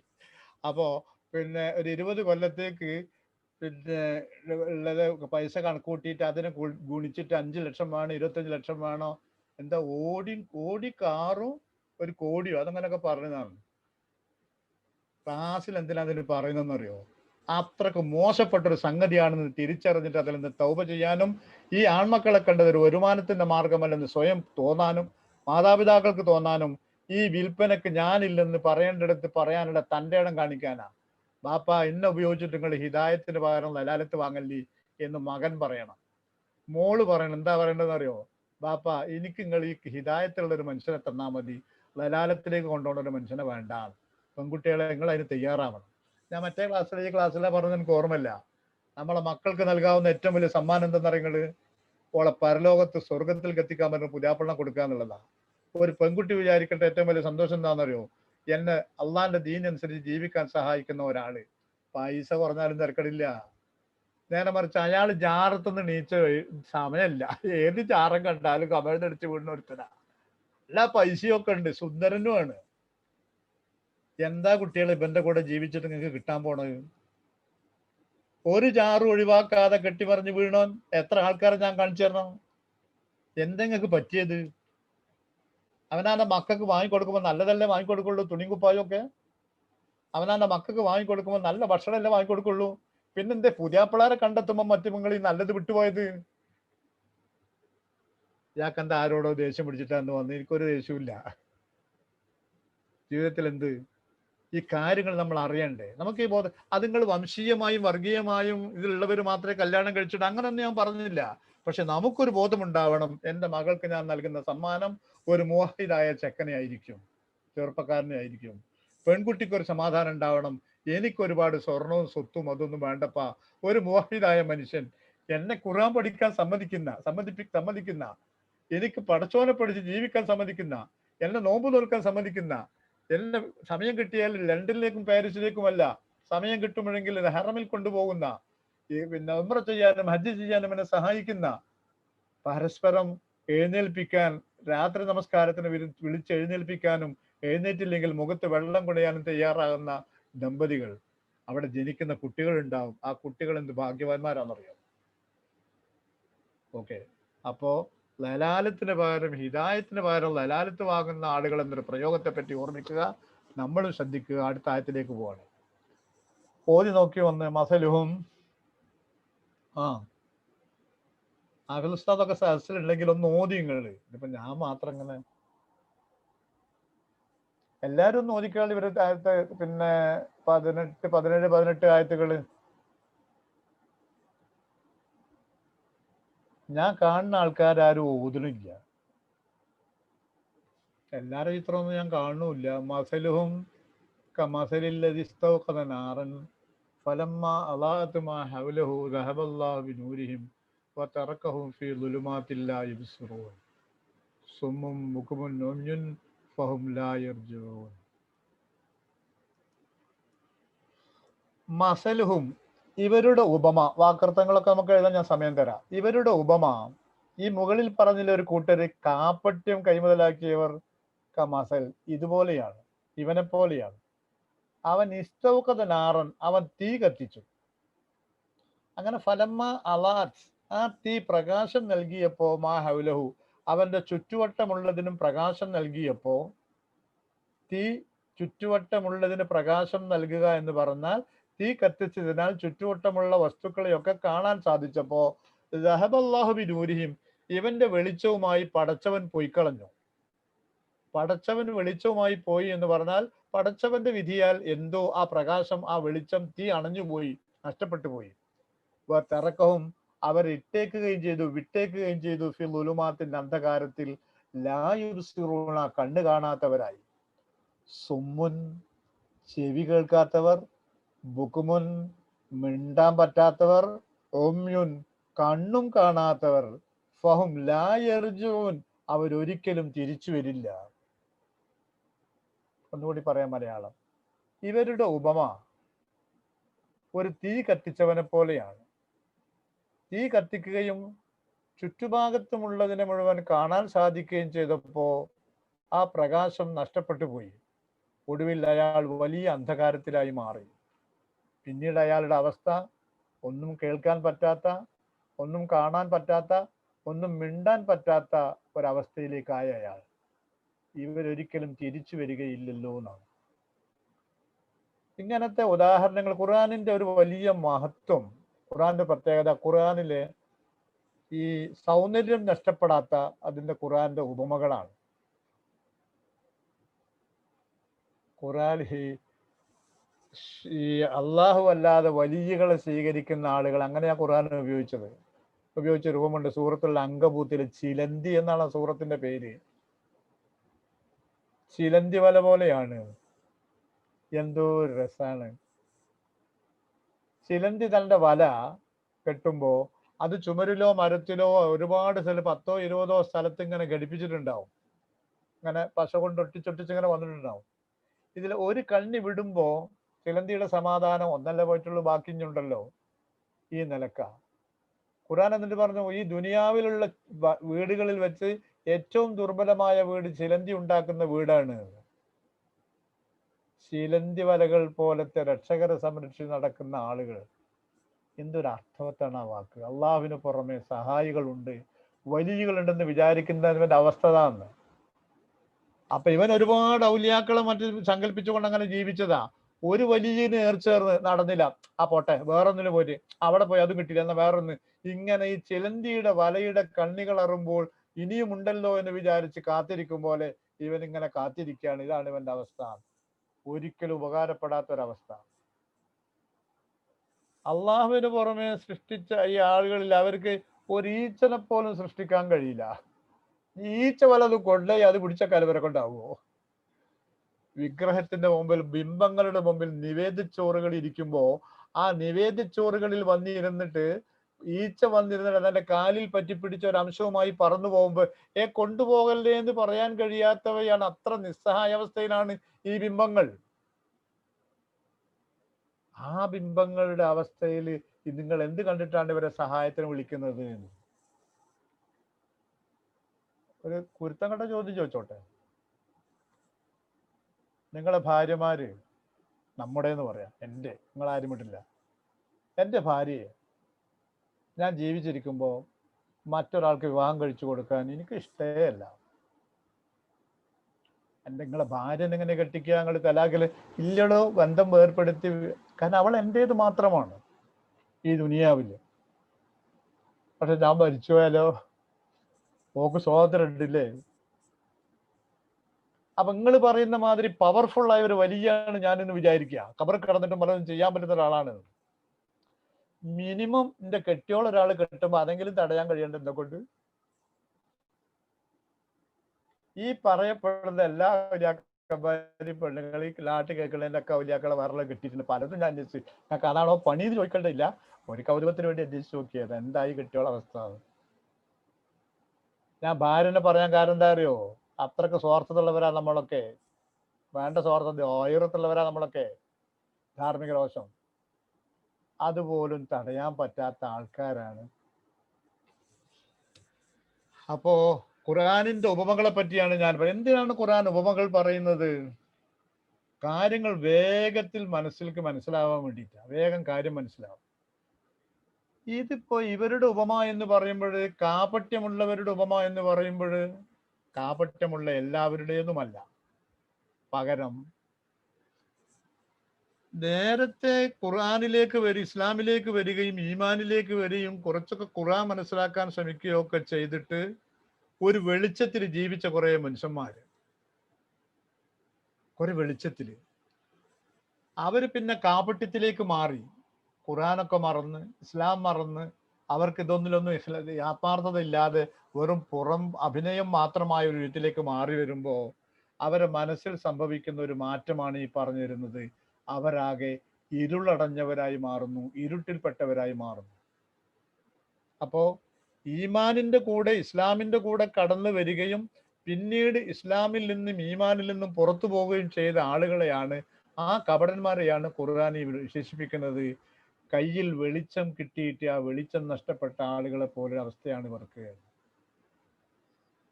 അപ്പൊ ഉപമ ക്ലിയർ ആണല്ലോ. ആരാണ് ഉപമിക്കപ്പെടുന്ന ഉപമ? എന്താണ് ഉപമ? ഇതാണ്, ഒരാൾ അയാൾ അന്ധകാരം ഇരുട്ടുള്ളപ്പോഴാണല്ലോ വെളിച്ചത്തിന്റെ ആവശ്യമുള്ളത്. അയാൾ തീ കത്തിച്ചു. അത് യാത്രയിലാവാം, നാട്ടിൽ നിൽക്കുമ്പോഴാവാം. അങ്ങനെ തീ കത്തിച്ചു. ആ തീ കത്തിച്ചിട്ട് ആ തീയിന്റെ പ്രകാശം ചുറ്റുഭാഗത്ത് വന്നപ്പോ അവിടെ ഇഴജന്തുക്കളുണ്ടോ, വിഷജന്തുക്കളുണ്ടോ, കുഴിയുണ്ടോ, കല്ലുണ്ടോ, ബുദ്ധിമുട്ടുകളുണ്ടോ, എന്താണ് ഇന്ന് താൻ നിൽക്കുന്ന സ്ഥലം എന്ന് ശരിക്കും അയാൾക്ക് മനസ്സിലായി. താൻ എവിടെയാണ് നിൽക്കുന്നത്, താൻ ഇനി മുന്നോട്ട് പോകുന്നുവെങ്കിൽ ഏത് വഴി തിരഞ്ഞെടുക്കണം, ഏതാണ് സുഖകരമായ വഴി, ഏതാണ് വിഷമം പിടിച്ച വഴി, ശത്രു ഉണ്ടോ, സുരക്ഷിതമാണോ എന്നൊക്കെ അയാൾക്ക് മനസ്സിലായി. അങ്ങനെ അയാൾ ഇങ്ങനെ ജീവിച്ചു. പിന്നെ അയാളെ വെളിച്ചം പോയി, വെളിച്ചം കെട്ടുപോയി. കാറ്റടിച്ചിട്ടോ മറ്റോ അയാൾ കത്തിച്ച തീ അണഞ്ഞുപോയി. നേരത്തെ തീരെ ഇരുട്ടാണെങ്കിൽ നമ്മൾ നോക്കിയാൽ കുറച്ചും കൂടി കാണും. വെളിച്ചം ഉണ്ടായിട്ട് പോയാൽ പിന്നെ എന്താ ഉണ്ടാവുക, എല്ലാവർക്കും അറിയാം, ഭയങ്കര ഇരുട്ടാ തോന്നുക, ഒന്നും കാണൂല. അങ്ങനെ അയാൾ ആ കൂടി ഭയാനകമായ ഇരുട്ടിൽ തപ്പുകയാണ്. ഇപ്പൊ അയാളുടെ അവസ്ഥ കേട്ടാല് കേൾക്കേണ്ടതൊന്നും കേൾക്കാൻ ചെവി മൂളക്കാണ്, ഒന്നും കേൾക്കണില്ല. ആരെങ്കിലും വിളിക്കാനോ ബഹളം വെക്കാനോ അയാൾക്ക് സാധിക്കുന്നുണ്ടോ? ഒച്ച വെക്കാനും പറ്റുന്നില്ല. അയാളുടെ കണ്ണുകളിൽ അയാൾ എന്തെങ്കിലും കാണുന്നുണ്ടോ? ഒന്നുമില്ല. എന്നെങ്കിലും ഈ വ്യക്തിക്ക് തിരിച്ചു വരാൻ സാധിക്കോ? ലാ യർജൂൻ, ഒരിക്കലും അയാൾ തിരിച്ചു വരില്ല. രണ്ടർത്ഥത്തിലാണ് ഈ തിരിച്ചു വരില്ല എന്ന് ഉപയോഗിച്ചത്. ഒന്നുകിൽ ഈ വിധത്തിൽ അകപ്പെട്ടു പോയ ഒരു വ്യക്തിക്ക് ഒരിക്കലും തിരിച്ച് അയാളെ വീട്ടിലേക്ക് എത്താൻ കഴിയില്ല എന്നർത്ഥമാവാം. അല്ലെങ്കിൽ ഈ വിധത്തിൽ പെരുമാറുന്ന കപടന്മാർ ഒരിക്കലും ശരിയുടെ മാർഗത്തിലേക്ക് തിരിച്ചെത്തുകയില്ല എന്നതാവും. വളരെ അർത്ഥവത്തായ ഒരു വാക്കാണ്. ഇനിയിപ്പോ അതിലെ പദങ്ങൾ എന്ന് പറയാൻ ഇസ്തൗഖദ എന്നൊരു വാക്കുണ്ട്. ഇസ്തൗഖദ എന്ന് പറഞ്ഞാൽ കത്തിച്ചു എന്നാ, തീ കത്തിച്ചു എന്നാ ഇസ്തൗഖദ. നാറ് തീയാണ്, നൂറ് പ്രകാശാണ്. നാറ് തീയാണ്, നൂറ് പ്രകാശാണ്. നാറ് എന്നുള്ളത് സ്ത്രീലിംഗാണ്. അറബിയിൽ ചെറിയൊരു പ്രയോഗമുണ്ട് ഭാഷയിൽ, എന്താണെന്നറിയോ? ദേശ ഉപദ്രവം കൂടിയതിനൊക്കെ സ്ത്രീലിംഗമായിട്ട് ഉപയോഗിച്ചോളെ. ഇനി പെണ്ണുങ്ങൾ ആരും ചൂടാവണ്ട, ഞാൻ ഉണ്ടാക്കിയ നിയമല്ല, ഭാഷയിലെ നിയമ. ഷംസ് പുല്ലിംഗ അല്ല സ്ത്രീലിംഗ, കമറ് പുല്ലിംഗ. ഇനി അല്ലാത്തതൊക്കെ പറയാനുണ്ട് കേട്ടോ, ഇല്ല എന്നല്ല, പൊതുവെ പറയുന്നൊരു വാക്കാണ്.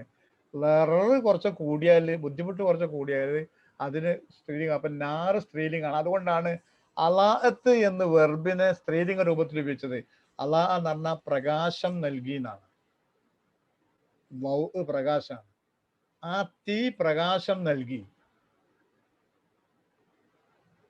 നമ്മളായിട്ട് മാറ്റും, അതിന്റെ ഭംഗി പോയി പോകും. ആ തീ പ്രകാശം നൽകിയതിന് മാ ഹൗലഹു, ഹൗല് എന്ന് പറഞ്ഞാൽ ചുറ്റുഭാഗം എന്നാണ്. മാ ഹൗലഹു, തന്റെ ചുറ്റുമുള്ളതിന്. അപ്പൊ തീ തന്റെ ചുറ്റുമുള്ളതിന് പ്രകാശം നൽകി എന്ന് പറഞ്ഞാൽ തീ കത്തിച്ചപ്പോ ചുറ്റുഭാഗം മുഴുവൻ അയാൾക്ക് ശരിക്ക് കാണാനായി എന്നാണ് പറഞ്ഞതിന്റെ അർത്ഥം. അപ്പൊ എന്ത് സംഭവിച്ചു?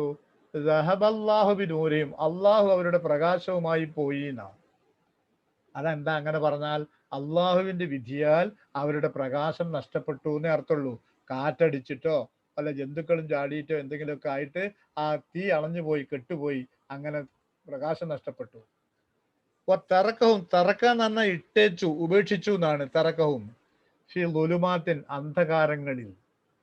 അങ്ങോട്ട് പോയപ്പോ പിന്നെ ഭയങ്കര ഇരുട്ടായി. ലാ യുബ്സിറൂന, അവർ ഒന്നും കാണുന്നില്ല. സുമ്മ് എന്ന വാക്ക് സീനല്ല, സീന് സുമ്മ് എന്ന് പറഞ്ഞാൽ വിഷം എന്നാണ്. ഇത് സ്വാദുല് സുമ്മ് എന്ന് പറഞ്ഞാൽ അതിന്റെ അർത്ഥം പിന്നെ ചെവി കേൾക്കാത്തവർ എന്നാണ്. ബുക്കുമ് എന്ന് പറഞ്ഞാൽ സംസാരിക്കാൻ സാധിക്കാത്തവൻ എന്നാണ്. സാധിക്കാത്തവർ, അത് ഏകവചനവും ബഹുവചനവും ആയിട്ട് ഉപയോഗിക്കും. ഭാഷ ശ്രദ്ധിക്കുന്നവരാണെങ്കിൽ അവർക്ക് വേണ്ടിയിട്ടാണ്. ഒമ്യൂൻ, കണ്ണ് കാണാത്തവർ. നിങ്ങൾ ചില ആളുകളൊക്കെ കണ്ടില്ലേ, നമ്മളൊക്കെ വഴിയിലൊക്കെ യാത്ര ചെയ്യുമ്പോൾ, ട്രെയിനിലൊക്കെ യാത്ര ചെയ്യും, ബസ്സിലൊക്കെ യാത്ര ചെയ്യുമ്പോൾ സുമ്മും ബുക്കുമും ഒമ്യുമായ ആളുകൾ, കാണേണ്ടതൊന്നും കാണാതെ, പറയേണ്ട സമയത്ത് പറയാതെ, കേൾക്കേണ്ടതൊന്നും കേൾക്കാതെ പല പ്രദേശങ്ങളിൽ ഞാൻ കണ്ടിട്ടുണ്ട്. പെൺകുട്ടികൾ കോളേജിലേക്കോ സ്കൂളിലേക്കോ ഒക്കെ പോകുന്ന സ്ഥലങ്ങളിൽ, പ്രത്യേക ജോലി ചെയ്യുന്നവരൊന്നും ഞാൻ പറയുന്നില്ല, പലരും ഈ കുട്ടികളെ കമന്റ് അടിക്കാനോ ശല്യപ്പെടുത്താനോ ഒക്കെ നിൽക്കുന്നതായിട്ട്. അപ്പൊ അതിൽ കൂടെ കുറെ ആണുങ്ങൾ, മുഖത്ത് മീശുള്ളവരെ ഞാൻ ആണെന്ന് വിളിക്കണം കേട്ടോ, ആ ആണുങ്ങൾ ഇങ്ങനെ നടന്നു പോകും. സുമ്മുൻ ഓനൊന്നും കേൾക്കുന്നില്ല. ബുക്കുമുൻ അവന് സംസാരിക്കാനേ പറ്റുന്നില്ല. ഒമ്യുൻ അവനൊന്നും കാണുന്നുമില്ല. കാരണം ഈ പോയ പെൺകുട്ടി അവന്റെ മകളല്ല. ഞങ്ങളെ പറ്റി പറഞ്ഞില്ല, നമ്മുടെ നിസ്സംഗ ഭാവ ഞാനീ പറഞ്ഞത്. ഏത് പെൺകുട്ടിയും നമ്മുടെ മകളല്ലേ, നമ്മുടെ പെങ്ങളല്ലേ. ആ കുട്ടിയെ വഴിയിൽ വെച്ചോ പിന്നെ യാത്ര ചെയ്യുന്ന സമയത്തോ ആരെങ്കിലും കമന്റ് അടിക്കാനോ ഉപദ്രവിക്കാനോ മെനക്കെട്ടാൽ കാണാത്ത പോലെ കേൾക്കാത്ത പോകാനാണോ പടച്ചോൻ ഇന്നിങ്ങളെയൊക്കെ ആളാക്കിയത്? പെണ്ണുങ്ങൾക്കും പറ്റുമില്ല. ഞാൻ ആണുങ്ങളോട് ചോദിക്കട്ടെ. സുമ്മുൻ ഒന്നും കേട്ടിട്ടില്ല അവൻ. അനാവശ്യങ്ങൾ തന്റെ തന്തയെയും തള്ളയെയും ഒക്കെ പുലഭ്യം പറയുന്നത് കേട്ട സുമ്മുൻ ബുക്കുമുൻ ഒമ്യുൻ എവിടുന്നാടോ? ഒരാൾ തന്റെ മാനം കാക്കാൻ വേണ്ടി മെനക്കെട്ടിട്ട് മരിച്ചാൽ ഓന് ഷഹീദ. തന്റെ ധനം കാക്കാൻ വേണ്ടി മെനക്കെട്ടിട്ട് ആ മാർഗത്തിൽ മരിച്ച ഷഹീദ. തന്റെ രക്തം കാക്കാൻ വേണ്ടി മെനക്കെട്ടിട്ട് അതിൻ്റെ ഇടയിൽ മരണപ്പെട്ടാൽ ഷഹീദിന്റെ കൂലിയാ പറഞ്ഞിരിക്കുന്നത്. നിസ്സംഗനായി പോവാനല്ല, പ്രതികരിച്ചിട്ട് പോകാനാ പറഞ്ഞിരിക്കുന്നത്. പ്രതികരിച്ചിട്ട് പോകാൻ. അങ്ങനെ തന്നെ ദീന്റെ വിധി. മൻ കുത്തില ദൂന മാലിഹി ദൂന ഇർലിഹി ദൂന ദമിഹി, വ്യത്യസ്ത റിവായത്തുകളാണ്. ഫഹു ഷഹീദ്. നമ്മളിപ്പോ എന്തായി എവിടെ എത്തിയെന്ന് ചോദിച്ചാൽ, എം മുകുന്ദൻ എന്ന സാഹിത്യകാരന്റെ ഒരു 10-25 കൊല്ലം മുമ്പത്തെ ഒരു ചെറുകഥ ഉണ്ട്, പിന്നെ സമ്മാനാർഹമായ. അദ്ദേഹം വർണ്ണിക്കുന്നത് ഡൽഹിയിലെ 25 കൊല്ലം മുമ്പത്തെ രംഗാണ്. ഡൽഹിയിലെ ഒരു വിശാലമായ മൈതാനത്തിലൂടെ ഒരു പെൺകുട്ടി നടന്നു പോകുമ്പോൾ കുറെ കാപാലികമായ പെൺകുട്ടികളെ ആക്രമിക്കാൻ മെനക്കെടുന്നതും, അന്ന് മൊബൈൽ ഫോണുള്ള കാലല്ല, ആണെങ്കിൽ ഫോട്ടോ എടുക്കലുണ്ടാവുക. ഈ ആളുകൾ അത് കണ്ട് നിസ്സംഗരായി നോക്കി നിൽക്കുന്ന ഒരു രംഗത്തെ വർണ്ണിക്കുന്നുണ്ട് അയാൾ. ഈ നിസ്സംഗത ലോകത്ത് എവിടെ നടക്കട്ടെ? ഒരു ഖുർആൻ പഠിച്ച ഒരു വ്യക്തിക്ക് ചോദിച്ചതാ ഇതൊക്കെ. ഞാൻ നിങ്ങളോട് പറഞ്ഞു, വൈദൽ മൗഊദത്തു സുഇലത് ബിഅയ്യി ദംബിൻ ഖുതിലത്, ജീവനോടുകൂടി കുഴിച്ചു മൂടപ്പെട്ട ഓരോ പെൺകുട്ടിയോടും ചോദിക്കും, നീ എന്ത് കുറ്റത്തിനാ മോളെ കൊല ചെയ്യപ്പെട്ടത്? അതിന്റെ അർത്ഥം ശരിക്കും മനസ്സിലാവൂലേ? ജീവനോടുകൂടി പെൺകുട്ടിയായതിന്റെ പേരിൽ ജീവനോടെ കുഴിച്ചു മൂടപ്പെട്ട ഒരുപാട് പെൺകുട്ടികളുണ്ട് മക്കയുടെ പ്രാന്തപ്രദേശങ്ങളിലും. ഈ തെറ്റിനെതിരെ സംസാരിക്കാൻ ഒരാണും തയ്യാറാവാതിരുന്ന ഒരു കാലത്ത് ആ പെൺകുട്ടികളെ കുഴിച്ചു മൂടിയ തന്തമാരെ വിചാരണ ചെയ്യുമെന്നല്ല ആയത്. ആ പെൺകുട്ടികളെ ചോദ്യം ചെയ്യുന്ന, ആ പെൺകുട്ടികളെ ഇനി ഒരിക്കൽ കൂടി കാണേണ്ടി വരുമെന്ന് ഈ തന്തമാരെ അറിയിച്ചതാ ഖുർആൻ. അത് സഹാബികൾ ചെയ്ത തെറ്റിനെ തീർത്തതല്ല, ആ നാട്ടിലൊരു വേണ്ടാത്തരത്തിനെതിരെ സംസാരിച്ചതാ. എടാ, നിങ്ങൾ ഏതൊരു പെൺകുട്ടിയെ ജീവനോട് കൂടി കുഴിച്ചു മൂടിയോ ആ കുട്ടിയെ ഞാൻ നിങ്ങളെ മുമ്പിൽ ഹാജരാക്കും. ആ കുട്ടി നിങ്ങൾക്ക് മുമ്പിൽ വിരൽ ചൂണ്ടും, നിങ്ങൾക്ക് നേരെ വിരൽ ചൂണ്ടും, കരുതിക്കോളൂ. അതാണ് ദീൻ, അതാണ് ദീൻ പഠിപ്പിച്ചെന്ന ഭാഗം.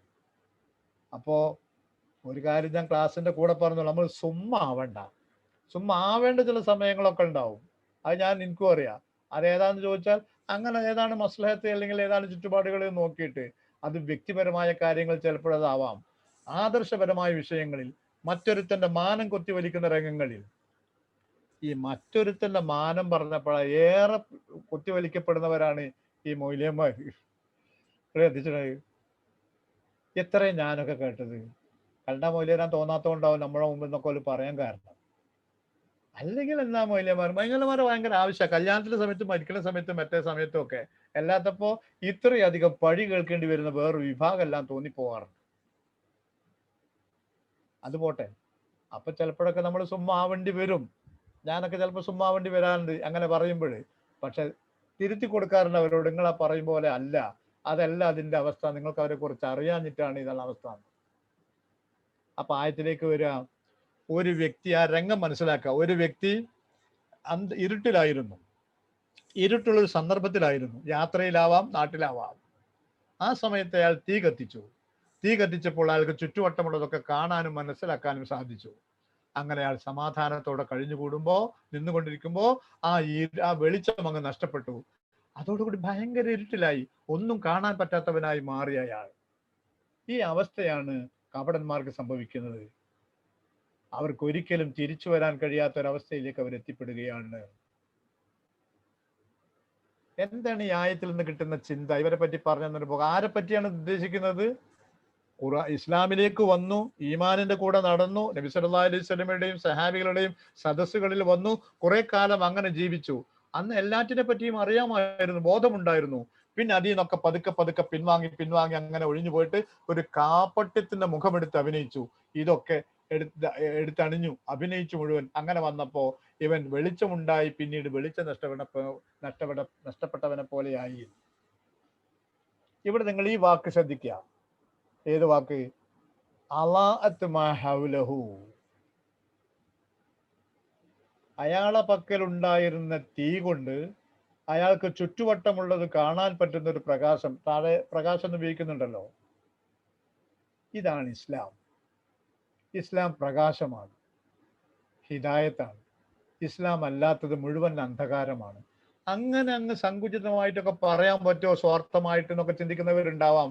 വളരെ വിശാലമായ മനസ്സിന്റെ ഉടമകൾ, നിങ്ങളെ വിശാലമായ മനസ്സ് വെച്ചുകൊണ്ട് ഇതര ഇസങ്ങളെയും മതങ്ങളെയും ഒക്കെ ഒന്ന് മനസ്സിലാക്കാൻ ശ്രമിച്ചു. അപ്പോഴറിയാം എന്താണ് ഇരുട്ട്, എന്താണ് വെളിച്ചം എന്നുള്ള ഭാഗം. അപ്പോ ദീനിനെ കുറിച്ച് നമ്മൾ അറിയേണ്ടതും മനസ്സിലാക്കേണ്ടതുമായ കാര്യം ഇതാണ്. ഇത് വെളിച്ചം നൽകുകയാണ്. എനിക്കറിയാം ഞാനിത് പറയുമ്പോൾ ഉണ്ടാകുന്ന നമ്മുടെ അവസ്ഥകൾ എന്താണ്. കുറ്റപ്പെടുത്തലല്ല, മനസ്സിലാക്കാൻ വേണ്ടി പറയാം. നമുക്ക് എല്ലാ കാര്യത്തിലും വെളിച്ചമുള്ളവരാണെന്നല്ല നമ്മൾ പറയാറ്. അങ്ങനെയല്ല ആവേണ്ടത്. പക്ഷെ നിങ്ങൾ ആലോചിച്ച് നോക്കൂ, എന്തെല്ലാം കാര്യത്തിലാണ് നമുക്ക് ഇപ്പോഴും സംശയം തീരാതെ അങ്ങനെ നടക്കണം. പല കാര്യങ്ങളെ പറ്റിയും സംസാരിക്കാൻ വരെ നമുക്ക് ഭയമാണ്. പഠിച്ചോനെ എന്തായി പോകുന്നു, ഇങ്ങനൊരു ഭയത്തിന്റെ ആവശ്യമുണ്ട്. ഞാൻ ദീനിയായ വിഷയങ്ങളെ പറ്റി തന്നെ പറയട്ടെ. അല്ല, നിസ്കരിക്കുമ്പോൾ ഫാത്തിഹ പിന്നെ ബിസ്മി ഉറക്കം ഓതണോ പതുക്കെ ഓതണോ? ഇത് ഏതാണ്ട് പിന്നെ പ്രായപൂർത്തിയായ അന്ന് തുടങ്ങിയ സംശയം. അത് ഇനിയും തീർന്നില്ലേ, ഇനി അവസാനിച്ചിട്ടില്ലേ? കുറെ ശിക്കുകൾ, കുറെ സംശയങ്ങൾ ജീവിതത്തിന്റെ തുടക്കം മുതലുള്ളവയാണ്. ആ കർമ്മശാസ്ത്രപരമായ സംശയങ്ങൾ. അതിന്റെ നിജസ്ഥിതി ഒന്ന് മനസ്സിലാക്കി അവസാനിപ്പിച്ചൂടെ? എന്തിനായിരുന്നു ഇരുട്ടി തപ്പുന്നത്? വെളിച്ചത്തിന്റെ കൂടെ പോയിക്കൂടെ? അതൊരു ആലിമിനോട് പോയി ചോദിച്ച് അതിന്റെ നിജസ്ഥിതി എന്നതാന്ന് മനസ്സിലാക്കി കഴിഞ്ഞാൽ അത് തീർന്നില്ലേ? അത് അല്ല, ബാങ്കിലെ പലിശ വാങ്ങാൻ പറ്റുമോ? ആ ബാങ്കിലെ പലിശ വാങ്ങിയിട്ട് ഞങ്ങൾ ചെയ്തോട്ടെ, അങ്ങനെ ആയിക്കോട്ടെ. എന്താണ് ഇതിന്റെ നിജസ്ഥിതി? എന്താണ് ഇതിന്റെ അവസ്ഥ? നബി സല്ലല്ലാഹു അലൈഹി വസല്ലം 7-ാം വയസ്സിൽ ഒരു പെൺകുട്ടിനെ കല്യാണം കഴിച്ചു എന്ന് കേൾക്കുന്നല്ലോ. അതെങ്ങനെ ശരിയാണോ? അതുണ്ടോ? അങ്ങനെ സംഭവിച്ചെങ്കിൽ വലിയ ആപത്തായി പോയല്ലോ എന്ന ബേജാറ്. സംഭവിച്ചില്ലെങ്കിൽ എന്തിനാണിത്? അറിവുള്ളവരോട് ചോദിച്ചിട്ട് ചരിത്രം അറിയിച്ച് മനസ്സിലാക്കൂ. എന്താണ് സംഭവിച്ചത്, എന്താണ് ഉണ്ടായത്? ഹജ്ജിന് പോയാൽ ശൈത്താനെ കല്ലെറിയണ്. പാവ ശൈത്താൻ. ഇത്രയൊക്കെ ആൾക്കാർ അറിഞ്ഞിട്ട് പിന്നെ ജീവിച്ചിരിക്കുന്ന പറഞ്ഞാൽ ഭയങ്കരല്ലേ? എവിടുന്ന് ഇത് വന്നത്? സാത്താന്റെ രൂപത്തിന് കല്ലെറിയുന്നു. അള്ളാഹിന്റെ റസൂൽ സല്ലല്ലാഹു അലൈഹി വസല്ലം പറഞ്ഞോ ഇങ്ങനെ ഒരു വിഡ്ഢിത്തോ? ജംറകളിൽ കല്ലെറിയാൻ പറഞ്ഞ ഒരു സ്തൂപം, ഒരു അടയാളം വെച്ച് എറിയാൻ പറഞ്ഞതാ. ഇരുട്ട് തന്നെ. ഇനി വേറെ വിഷയങ്ങൾ, ഇപ്പം രാഷ്ട്രീയം പറയാം. ഇപ്പോഴത്തെ രാഷ്ട്രീയ പശ്ചാത്തലത്തിൽ സാഹചര്യത്തിൽ മുസ്ലിങ്ങൾ എന്ത് രാഷ്ട്രീയ നിലപാടാണ് എടുക്കേണ്ടത്? ഈ ഉസ്താദിന് എന്തിനാ എടുക്കണം വിചാരിക്കും. അത് പറയാൻ പറ്റൂല. അപ്പോഴേക്ക് നിങ്ങൾ ഈമാനി എന്റെ ഖുർആൻ ക്ലാസ്സിലും കൂടി തളർന്നു വീഴും. എന്തിനങ്ങനെ ഇരുട്ടി തപ്പുന്നത്? ഇന്നെന്തൊക്കെയാണ് ഈ കാര്യത്തിൽ പരിഗണിക്കേണ്ടത്, ഇന്നെ പരിഗണന വെച്ചുകൊണ്ടാണെങ്കിൽ ഇന്ന രീതിയിലാണ് നീങ്ങേണ്ടത്. ഒരു വെളിച്ചമില്ല ആ വിഷയത്തിൽ. അപ്പൊ വിശ്വാസികളായ നമ്മുടെ ഏറ്റവും വലിയ പ്രത്യേകത, നാം വെളിച്ചത്തിന്റെ ഒരു വിഷയത്തിലും ഇരുട്ടി തപ്പണ്ട. അപ്പൊ നിങ്ങൾ എന്നോട് തമാശക്ക് ഒരു മറുപടി പറയും, ഞങ്ങളല്ല തപ്പണത്, മൊയ്ലിയന്മാരുടെ കിളൊക്കെ തന്നെ. സമ്മതിച്ചു, ഞാൻ സമ്മതിച്ചു. അതിന്റെ ഒരു വലിയ ഘടകം ഇതൊക്കെ തന്നെയാണ് എന്ന്. ഞാൻ മിമ്പറിൽ പ്രസംഗിക്കുന്ന മതപണ്ഡിതന്മാരെ ആക്കിയ ബഹുമാനത്തോടു കൂടി തന്നെ പറയട്ടെ, ഈ പറയുന്ന വിഷയങ്ങൾ വീണ്ടും വീണ്ടും ആവർത്തിച്ച് പറയുകയല്ലാതെ പലപ്പോഴും മനുഷ്യർക്ക് ആവശ്യമുള്ള പല വിഷയങ്ങളെ പറ്റിയും ഈ മിമ്പറുകളിൽ പ്രസംഗിക്കുന്നത് നിങ്ങൾ കേട്ടിട്ടുണ്ടോ? അബ്ദുറൂഫിന് ആളാവണ്ട, അബ്ദുറൂഫിന് ആരും അറിയും വേണ്ട, അതിനു വേണ്ടിയല്ലേ പറയുന്നത്. ഞങ്ങളോട് പറഞ്ഞിട്ട് നിങ്ങൾ ആവശ്യപ്പെട്ട നിങ്ങളെ ഇമാമുകളോട് ഇന്ന വിഷയത്തെ പറ്റി, പലിശയെ പറ്റി ഒരു ക്ലാസ് എടുക്കണം ഉസ്താദെ, എന്താണ് അതിന്റെ അവസ്ഥ? ഈ ബാങ്ക് പലിശയും അവിടുത്തെ ജോലിയൊക്കെ ഹലാലാണോ ഹറാമാണോ? ഒരു വിധി പറഞ്ഞു തരങ്ങൾ പള്ളിയിൽ. ഒരു സ്ത്രീയുടെ ഭർത്താവ് ഏത് നേരത്ത് മരിക്കാം. അങ്ങനെ മരിച്ചാൽ 4 മാസം 10 ദിവസം അവളുടെ ഹിദ്ദ ആചരിക്കാൻ പറഞ്ഞു. ഹിദ്ദയും ഇഹ്ദാദും ഒന്നാണോ? ഇവൾക്ക് സ്വർണ്ണാഭരണം അണിയാൻ പറ്റുമോ? ഇവൾക്ക് പുറത്തിറങ്ങാൻ പറ്റുമോ? ഇവൾക്ക് സൂര്യനെ കാണാൻ പറ്റുമോ? ഇവൾക്ക് ജോലിക്ക് പോകാൻ പറ്റുമോ? എന്താണ് ആ വിധി? ഒരു ക്ലാസ് കേട്ടിട്ടുണ്ടോ നിങ്ങൾ? കുടുംബാസൂത്രണം എന്ന് പറഞ്ഞ് നാം നമുക്ക് 3 മുമ്പ്, പിന്നെ 2 ആയി, പിന്നെ 1 ആയി, പിന്നെ അപ്പൊ വേണ്ടതില്ല എന്നായി. എന്താണ് ഇതിന്റെ ഇസ്ലാമിക വിധി? ഇൻഷുറൻസ് എന്ന് പറഞ്ഞിങ്ങനെ പിന്നാലെ നടക്കുക. പ്രത്യേകിച്ച് ഗൾഫുകാരൻ നാട്ടിലിറങ്ങിയ അതിനെ പറ്റി പള്ളി മെമ്പർ എന്ന് കേട്ടത്. ഇത് പറയാനല്ലെങ്കിൽ പിന്നെ എന്തിനാ ഈ പള്ളി മെമ്പർ? ദേഷ്യം പിടിച്ചതല്ല ഞാൻ പറഞ്ഞത്. പിന്നെ വെളിച്ചത്തിന്റെ ആളുകളാണ് നമ്മൾ. ആ വെളിച്ചത്തിൽ അറിയണം, അറിയിക്കണം, പഠിക്കണം, മനസ്സിലാക്കണം എന്താണ് ഉണ്ടായത്, എന്താണ് സംഭവിച്ചത്, മതത്തിന്റെ വിധി എന്താണെന്ന്. അപ്പൊ അത് അറിയുന്നത് വരെ സംശയങ്ങളൊക്കെ ഉണ്ടാവും. സംശയങ്ങൾ ഉണ്ടാവുമ്പോഴേ ബാക്കി അന്വേഷിക്കാനേ പറ്റുള്ളൂ. പക്ഷെ നമുക്കുണ്ടാവേണ്ട ഒരു ബോധം, ഒരു വിഷയത്തിൽ നമ്മൾ ഇരുട്ടി തപ്പുന്നവരും തപ്പേണ്ടവരുമല്ല. കാര്യങ്ങളെക്കുറിച്ച് അറിയാനൊക്കെ ചിലപ്പോൾ സമയമെടുക്കും. എന്താണ് മിഡിൽ ഈസ്റ്റ് സംഭവിക്കുന്നത്, എന്താണ് കർഷക ബില്ലിന്റെ ഭാഗത്ത് നടക്കുന്നത്, എന്താണ് ഈ നിയമം കൊണ്ട്, അതൊക്കെ അറിയാനൊക്കെ ചിലപ്പോൾ അനുകൂലമായും പ്രതികൂലമായും ഒക്കെ കേൾക്കുമ്പോൾ ചിലപ്പോൾ തീരുമാനം എടുക്കാൻ ബുദ്ധിമുട്ടുണ്ടാവും. പക്ഷെ അതറിയാൻ ശ്രമിക്കുക, അറിഞ്ഞിട്ട് അതിന്റെ ഒരു തീരുമാനം എടുക്കുക, ഇതാണെന്ന്. അപ്പോ ഒരു പാഠം അതാണ്. നാം വെളിച്ചത്തിന്റെ ആളുകളാണ്, ഗുലുമാത്തിന്റെ ആളുകളല്ല, പ്രകാശത്തിന്റെ ആളുകളാണ്. നമ്മൾ പ്രകാശം നൽകേണ്ടവരാണ്. അടുത്തത്, നമുക്ക് പ്രകാശം ലഭിക്കാനുള്ള ഏറ്റവും നല്ല വഴിയിലാണ് ഇപ്പൊ നിങ്ങളും ഞാനൊക്കെ ഉള്ളത്. ഖുർആൻ ഇങ്ങനെ പഠിച്ചു വന്നാൽ ഖുർആൻ നമ്മുടെ മുമ്പിൽ വെളിച്ചമായി ഇങ്ങനെ ഉണ്ടാവും. നല്ല ബടാ നല്ല സുഖണ്ട് എന്നൊക്കെ പറയുങ്ങളില്ലേ, ഉസ്താദുമാർക്ക് പറയാൻ ഞാൻ പറഞ്ഞു തരാം. വിശുദ്ധ ഖുർആനിലെ ആയത്തുകളും നമ്മുടെ പഠനവുമായി ബന്ധപ്പെട്ട് പോകുമ്പോൾ ജീവിതത്തിൽ ഉണ്ടാകുന്ന ഓരോ അനുഭവങ്ങളെ ഇന്ന ആയത്തുമായി ബന്ധിപ്പിച്ച് മനസ്സിലാക്കാൻ നമുക്ക് സാധിക്കും. ഇന്നല്ല, നാളെയല്ല, പഠിച്ചിടത്തോളം സാധിക്കും. ചുരുങ്ങിയത് സൂറത്തുൽ ബഖറ നിങ്ങൾ പഠിച്ചു എന്ന് വിചാരിക്കുക. കുടുംബജീവിതവുമായോ സാമ്പത്തിക വിഷയങ്ങളുമായോ ഇതര സമൂഹങ്ങളുമായുള്ള ബന്ധങ്ങളുമായിട്ടൊക്കെ ഖുർആൻ പറയുന്ന ആയത്തുകൾ ഉണ്ട് അതിൽ. ആ ആയത്തുകൾ നമ്മുടെ മനസ്സിൽ നമ്മുടേതായി കഴിഞ്ഞാൽ, ചടങ്ങല്ല, നമ്മുടേതായി മാറിക്കഴിഞ്ഞാൽ അതിന് സമാനമായ സംഭവങ്ങൾ നമ്മളെ മുമ്പിൽ നടക്കുമ്പോൾ അന്നേരം നമുക്ക് തലയിൽ വരും, ഇതാ ആയത്തിൽ പറഞ്ഞ ആളാണല്ലോ, ഇതാ ആയത്തിൽ പറഞ്ഞ സംഭവമാണല്ലോ, ഇതാ ആയത്തിൽ പറഞ്ഞതാണല്ലോ. എനിക്ക് പലപ്പോഴും ഉണ്ടാകാനുള്ള അനുഭവമുണ്ട്. ചില വിഷയങ്ങളെ പറ്റി മനസ്സ് കലുഷിതമായിട്ട് അന്ന് സുബഹിക്ക് പള്ളിയിൽ പോയാൽ പലപ്പോഴും അതിന്റെ മറുപടി ആ ഓത്തിൽ ഉണ്ടാവാറുണ്ട്. അങ്ങനെ ഒരു അനുഭവം ഉണ്ടാവാറുണ്ട്. അന്ന് ഇമാം ഓതുന്നതിന്റെ മറുപടി ആയിരിക്കും പലപ്പോഴും. കാരണം മനുഷ്യന് മറുപടി സംഭവിക്കാമല്ലോ. അതാ ഖുർആൻ വഴികാട്ടിയാണെന്ന് പറഞ്ഞത്. ഖുർആൻ മനസ്സിലാക്കി കഴിഞ്ഞാൽ നമ്മുടെ ജീവിതത്തിൽ കുടുംബപരമായ പ്രശ്നങ്ങൾ, സാമ്പത്തിക പ്രശ്നങ്ങൾ, കൂട്ടുകാരെടുത്ത് നിന്നുണ്ടാകുന്ന ബുദ്ധിമുട്ടുകൾ, എന്തൊക്കെയാണോ നിങ്ങൾ പറയാവുന്ന സുഖദുഃഖങ്ങളുടെ പട്ടിക അത് മുഴുവൻ എഴുതി അവിടങ്ങളിൽ വഴികാട്ടിയായി വിശുദ്ധ ഖുർആൻ ഉണ്ടാവും എന്നർത്ഥം. അതുകൊണ്ട് ഈ ശ്രമം നിർത്താതെ മുന്നോട്ട് പോവുക. ആ ഫലം നിങ്ങൾ കണ്ടു തുടങ്ങും ഖുർആൻ പഠിക്കുന്നത്. ഇത് ഞാൻ വിളിച്ചിട്ട് വന്നതല്ല, നിങ്ങൾ ഖുർആൻ പഠിക്കാനുള്ള താല്പര്യം കൊണ്ട് വന്നതാണ്. ഞാൻ അതിന്റെ കൂടെ നിങ്ങളോട് ഈ വിഷയം പറഞ്ഞെന്നു മാത്രം. സഹാബികൾക്ക് നബി സല്ലല്ലാഹു അലൈഹി വസല്ലം നടത്തിയ ഒരു കോഴ്സ് ഉണ്ട്. ആ നടന്ന യൂണിവേഴ്സിറ്റിന്റെ പേര് മദീന പള്ളി എന്നാ. അവിടെ ഒരു ഉസ്താദേ ഉണ്ടായിരുന്നുള്ളൂ. അത് മുഹമ്മദ് സല്ലല്ലാഹു അലൈഹി വസല്ലമയാണ് അവിടുത്തെ പ്രൊഫസറും ഡീനും ഒക്കെ. 2 പുസ്തകങ്ങളെ അവിടെ ആകെ പഠിപ്പിച്ചിട്ടുള്ളൂ. ഒന്ന് വിശുദ്ധ ഖുർആനും പിന്നെ ഒരു തിരുസുന്നത്തും. പിന്നെ ആളുകൾ എന്തായി മാറിയെന്ന് ഞാൻ പറയണോ? ആ ഖുർആനായത്, ഇത് വെറുതെ പറയുന്നതല്ല. ഖുർആൻ പഠിച്ച ആളുകളോട് ചോദിച്ചു നോക്കും. സൂറത്തുൽ മാഇദ വരെയോ അന്നാമ വരെയോ ഒക്കെ അഹ്റാഫ് വരെയോ ഒക്കെ പഠിച്ച ആളുകളുണ്ട്. അവർ പലപ്പോഴും പറയാറുണ്ട്, ഞാൻ പറയിപ്പിക്കുന്ന ഒന്നുമല്ല, അവരുടെ ജീവിതത്തിന് ഗുണകരമായി മാറുന്ന അവസ്ഥകളെ പറ്റി. ഇത് ഖുർആൻ അങ്ങനെ തന്നെ. കഷ്ടപ്പെടേണ്ടി വരില്ല. ഏതായിരുന്നാലും ശരി, എത്രത്തോളം മനസ്സിലാക്കുന്നുവോ അത്രത്തോളം അത് ഉപകാരപ്പെടും, യാതൊരു സംശയമില്ല. ആ ഉപകാരം സ്വന്തം ജീവിതത്തിൽ മറ്റുള്ളവർക്ക് നൽകാനും സാധിക്കുകയും ചെയ്യും. 29 ഒരു മിനിറ്റ് കൂടി ഉണ്ട്. 10:29. എന്താണ് ആ ഒരു മിനിറ്റ് പറയാനുള്ളതെന്നറിയോ? ആ ആയത്തിന്റെ അവസാനത്തില് ലാ യർജൂൻ, അവർക്ക് തിരിച്ചു വരാൻ കഴിയില്ല എന്ന് പറഞ്ഞൊരു വാക്കുണ്ട്. എനിക്കും നിങ്ങൾക്കൊക്കെ ഒരു വിചാരം ഉണ്ടല്ലോ, തെറ്റൊക്കെ ചെയ്യാ, എപ്പോ വേണമെങ്കിലും നമുക്ക് തൗബ ചെയ്യാലോ, എപ്പോ വേണമെങ്കിലും നമുക്ക് നന്നാവാലോ, എപ്പോ വേണമെങ്കിലും നമുക്ക് തിരിച്ചു വരാലോ. കഴിയില്ല, കഴിയില്ല. അപകടകരമായ ഒരു മുന്നറിയിപ്പാണ്. ചോദിച്ചു നോക്കൂ പലരോടും. എപ്പോ വേണമെങ്കിലും സിഗരറ്റ് വലി നിർത്താൻ വിചാരിച്ച് തുടങ്ങിയവരാ, സാധിക്കുന്നില്ല. എപ്പോ വേണമെങ്കിലും ജമാഅത്തിന് പോകാലോ എന്ന് വിചാരിച്ചിട്ട് ജമാഅത്ത് ഒഴിവാക്കിയവരാ, ജമാഅത്തിന് എത്തണില്ല. എപ്പോ വേണമെങ്കിലും ഖുർആനോത്ത് ശീലമാക്കാലോ എന്ന് വിചാരിച്ച് നിർത്തിയവരാ, ഓതാൻ പറ്റുന്നില്ല. എപ്പോ വേണമെങ്കിലും ഖുർആൻ മനപ്പാടാക്കൽ തുടരാലോ എന്ന് വിചാരിച്ച് നിർത്തിയതാ, കിട്ടുന്നില്ല. ഖുർആൻ ചാടിപ്പോയി, കെട്ടിയിട്ട് ഒട്ടകത്തിനെ കയറൊഴിച്ചു വിട്ട പോലെ എന്ന് നബി സല്ലല്ലാഹു അലൈഹി വസല്ലം പറഞ്ഞ പോലെ മനസ്സിലുള്ള ഖുർആൻ ആയത്തുകളൊക്കെ ചാടിപ്പോയി.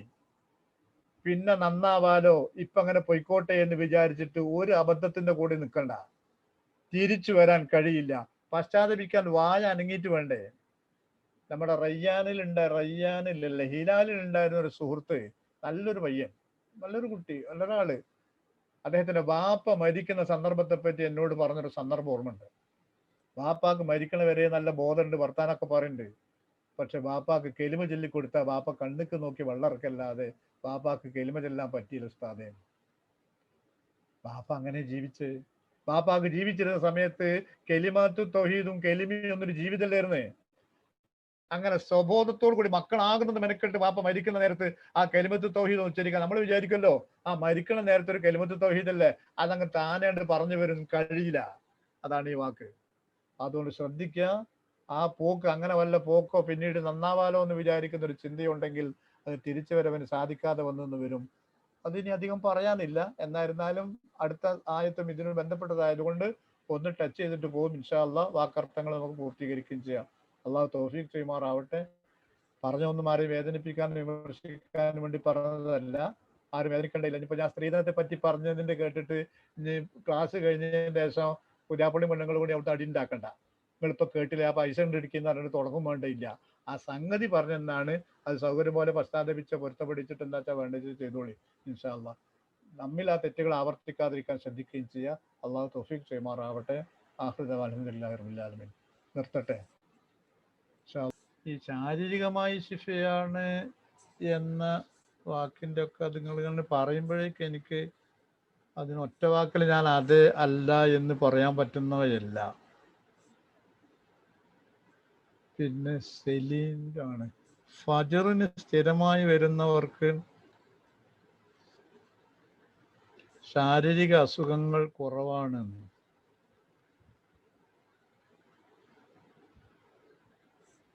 ഓതുന്നവർക്കോ? കണ്ടുവരുന്നില്ല. അതിപ്പോ നമ്മൾ അറിയാത്തൊരു തിയറിയാണ്. അങ്ങനെ ഇവിടെ ഞാൻ വായിച്ചിട്ടൊന്നുമില്ല. എനിക്ക് അങ്ങനെ ഒരു ഇത് ഞാൻ മനസ്സിലാക്കിയിട്ടില്ല. ഞാൻ നോക്കാം.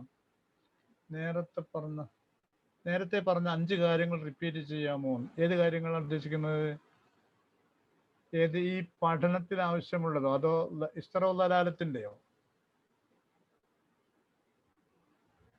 ഇസ്തറോലാലത്തിന്റെ ആണോ അല്ല സാമ്പത്തികത്തിന്റെ?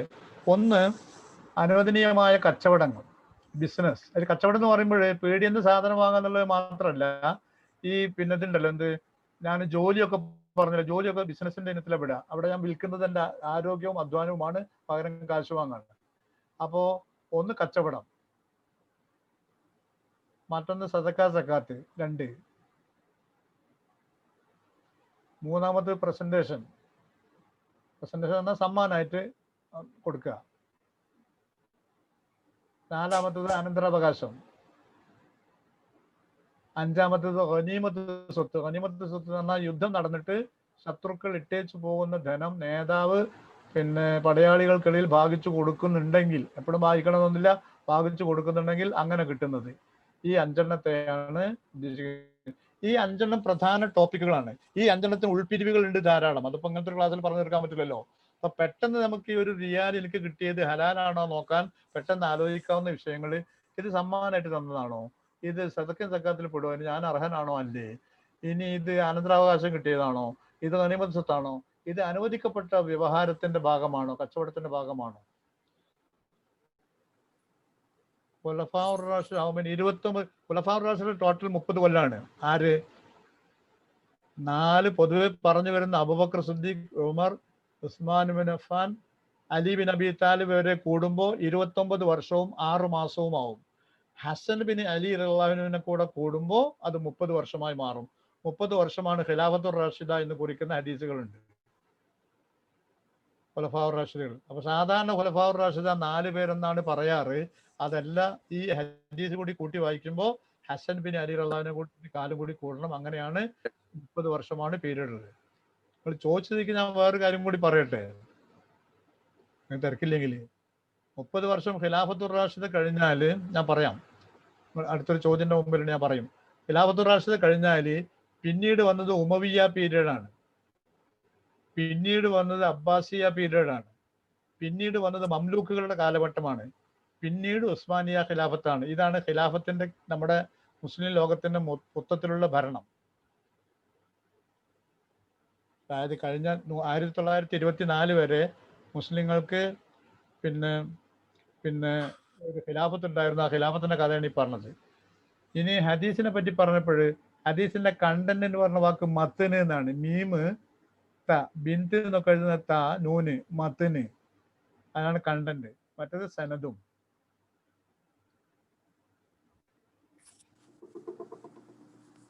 കണ്ടന്റ്. കമ്മീഷൻ ഹലാലാവുമോ എന്നതാണ് മത്തൻ. ഓക്കെ, ശരിയാണ്. മത്തൻ അതിന് കമ്മീഷൻ ഹലാലാവുമോ എന്നതാണ്. എന്താണെന്നറിയാം, നിങ്ങൾ ഇങ്ങനെ ചോദിച്ചാൽ എനിക്ക് ഒറ്റ വാക്കിൽ ഇങ്ങനെ മറുപടി പറയാൻ കഴിയില്ല. പിന്നെ എന്തിനാ നിങ്ങൾ ഉസ്താദാന്ന് ചോദിച്ചാൽ ക്ഷമിക്കണമെന്ന് പറയാനേ പറ്റുള്ളൂ. എന്താ കാര്യം അറിയോ, ഈ കമ്മീഷൻ എന്ന വാക്ക് ഒരുപാട് അർത്ഥങ്ങൾ വേണ്ടി ഉപയോഗിക്കുന്നതാണ്, ഒരുപാട് അർത്ഥങ്ങൾക്ക്. അപ്പോ അത് ഹലാലാവുമോ എന്നതിന്റെ ഉത്തരം ഞാൻ പറഞ്ഞു തരാം. ഒരാൾ കിട്ടിയാൽ അനുവദനീയമാണ്. ഒരാൾ പാണെങ്കിൽ അതിന് പകരമായ അയാൾക്ക് എന്തെങ്കിലും കിട്ടിയാൽ അതിന് ഹലാൽ എടുക്കുന്നു, അതിന്റെ പേരിൽ കിട്ടിയാൽ ഹലാലാണ്. ഇനി ബാക്കി നിങ്ങൾക്ക് ആലോചിക്കാൻ പറ്റും. അതായത് ഞാൻ ഒരു വിഷയത്തിന് പണം മുടക്കി, അപ്പൊ പണം മുടക്കിയ ഞാനാണ്, അധ്വാനം ഒന്നും ഉണ്ടായില്ല, പൈസ മാത്രം മുടക്കി. അപ്പം നിങ്ങളാണ് കച്ചവടം ചെയ്ത്, നിങ്ങൾ ചോദിച്ച കമ്മീഷനാന്ന് അറിയാതല്ല ഞാൻ പറയുന്നത്. എനിക്ക് എന്തെങ്കിലും കിട്ടുന്നത് ഹലാലാവുന്ന 3 സന്ദർഭം ഞാൻ ഈ പറഞ്ഞേ. അപ്പൊ ഞാൻ കാശ് മുടക്കി, നിങ്ങൾ അധ്വാനിച്ചു. അപ്പൊ നിങ്ങൾ അധ്വാനത്തിൽ ആകെ കിട്ടിയ ലാഭത്തിൽ എത്ര ശതമാനം നിങ്ങൾ എടുത്ത്? 1%, 2% എനിക്ക് തന്നാൽ എനിക്കത് ഹലാലാണ്. ഞാനൊന്നും അധ്വാനിച്ചില്ല, പക്ഷെ പൈസ ഉണ്ടതാണ്. പിന്നെ പറയാം, പിന്നെ ഹലാലാണ്. അല്ലെങ്കിൽ ഞാൻ എന്ത് ചെയ്യാ, ഞാൻ അധ്വാനിക്കുന്നുണ്ട്, പൈസ നിങ്ങളതാ, അധ്വാനം എന്റേതാ. അപ്പൊ അധ്വാനത്തിന്റെ പേരിൽ എനിക്ക് ലാഭം കിട്ടും, അപ്പൊ എനിക്കത് വാങ്ങാം. കമ്മീഷൻ ഹലാലാണോ എന്ന് ചോദിച്ചാൽ നിങ്ങൾക്ക് ഉത്തരം കിട്ടും. നിങ്ങൾ അധ്വാനം ഉണ്ടോ അതിൽ, നിങ്ങൾക്ക് ഹലാലാണ്. നിങ്ങൾക്ക് നിങ്ങളെ പിന്നെ പണം മുടക്കുന്ന ഹലാലാണ്. മൂന്നാമതാണ് ഉദ്ദേശിക്കുന്നത് എന്താന്ന് പറഞ്ഞാല്, ഇപ്പൊ നിങ്ങൾ 1 കോടി ഉറുപ്പ്യ 25 ലക്ഷത്തിന് 50 ലക്ഷത്തിന്റെ ചെക്ക് കൊടുത്തു. നിങ്ങളെ ചെക്ക് നിങ്ങളെ പൈസ ഒന്നും മുടക്കിയിട്ടില്ല, ഇറക്കിയതും കച്ചവടം നടന്നതും ഒക്കെ നിങ്ങൾ റിസ്കിലാണ്, നിങ്ങളെ ചുമതലയിലാണ്. കൊടുത്തിട്ടില്ല, നിങ്ങൾക്ക് കൊടുക്കും. അപ്പൊ നിങ്ങൾ ഈ ചെക്ക് കൊടുത്തതിന്റെ പേരിൽ, ഈ പൈസക്ക് വേണ്ടി നിങ്ങളെ ഗ്യാരണ്ടർ ആയതിന്റെ ഒക്കെ പേരിൽ നിങ്ങൾക്ക് എന്തെങ്കിലും വിഹിതം തന്നാലേ നിങ്ങൾക്ക് വാങ്ങാം. കാരണം നിങ്ങൾക്ക് അതിന്റെ ഉത്തരവാദിത്തമുള്ളതുകൊണ്ട്. അപ്പൊ ഈ കമ്മീഷൻ അങ്ങനെ വരുന്നുണ്ടോ? ആവാം. അല്ലെങ്കിൽ ഒറ്റവാക്കിന് ഞാൻ ഇല്ല എന്ന് പറയില്ല. അതിന്റെ അവസ്ഥകൾ എന്താണെന്ന് ആലോചിച്ചിട്ടേ പറയാൻ പറ്റും. നിങ്ങൾ അധ്വാനിക്കുന്നുവെങ്കിൽ, നിങ്ങൾ പണം മുടക്കുന്നുവെങ്കിൽ, നിങ്ങൾക്ക് അതിന്റെ ഉത്തരവാദിത്വം വരുന്നുവെങ്കിൽ നിങ്ങൾക്ക് ലാഭവിഹിതം വാങ്ങിക്കാം. അല്ലാത്ത വിഹിതത്തിൽ വരുന്നത്, കമ്മീഷൻ വരുമ്പോൾ അവിടെ കുറ്റകരമായി തീരും. അത് ഒരുമിച്ചൊരു ഉത്തരം പറയാൻ കഴിയില്ല. ഏത് വിധത്തിലാണ് എന്ന വിഷയത്തിലേ പറയാൻ പറ്റുള്ളൂ. സാർ, കഴിഞ്ഞ ക്ലാസ്സിൽ ആത്മാഭിമാന മോദം എന്നതിന് പറഞ്ഞ അറബി വാക്ക് എൽത്തിസാസ് എന്നാണോ? അതെ, എൽത്തിസാസ്. സൂറത്തുൽ മുനാഫിഖൂൻ കണ്ടോ, ലില്ലാഹിൽ ഇസ്സത്തു വലി റസൂലി വലിൽ മുഅ്മിനീൻ. ഇസ്സത്ത്, ആത്മാഭിമാനത്തിന്റെ ബോധം, ഞാൻ മുഅ്മിനാണ് എന്ന ബോധം, അതിനെപ്പറ്റിയാണ് പറഞ്ഞത്.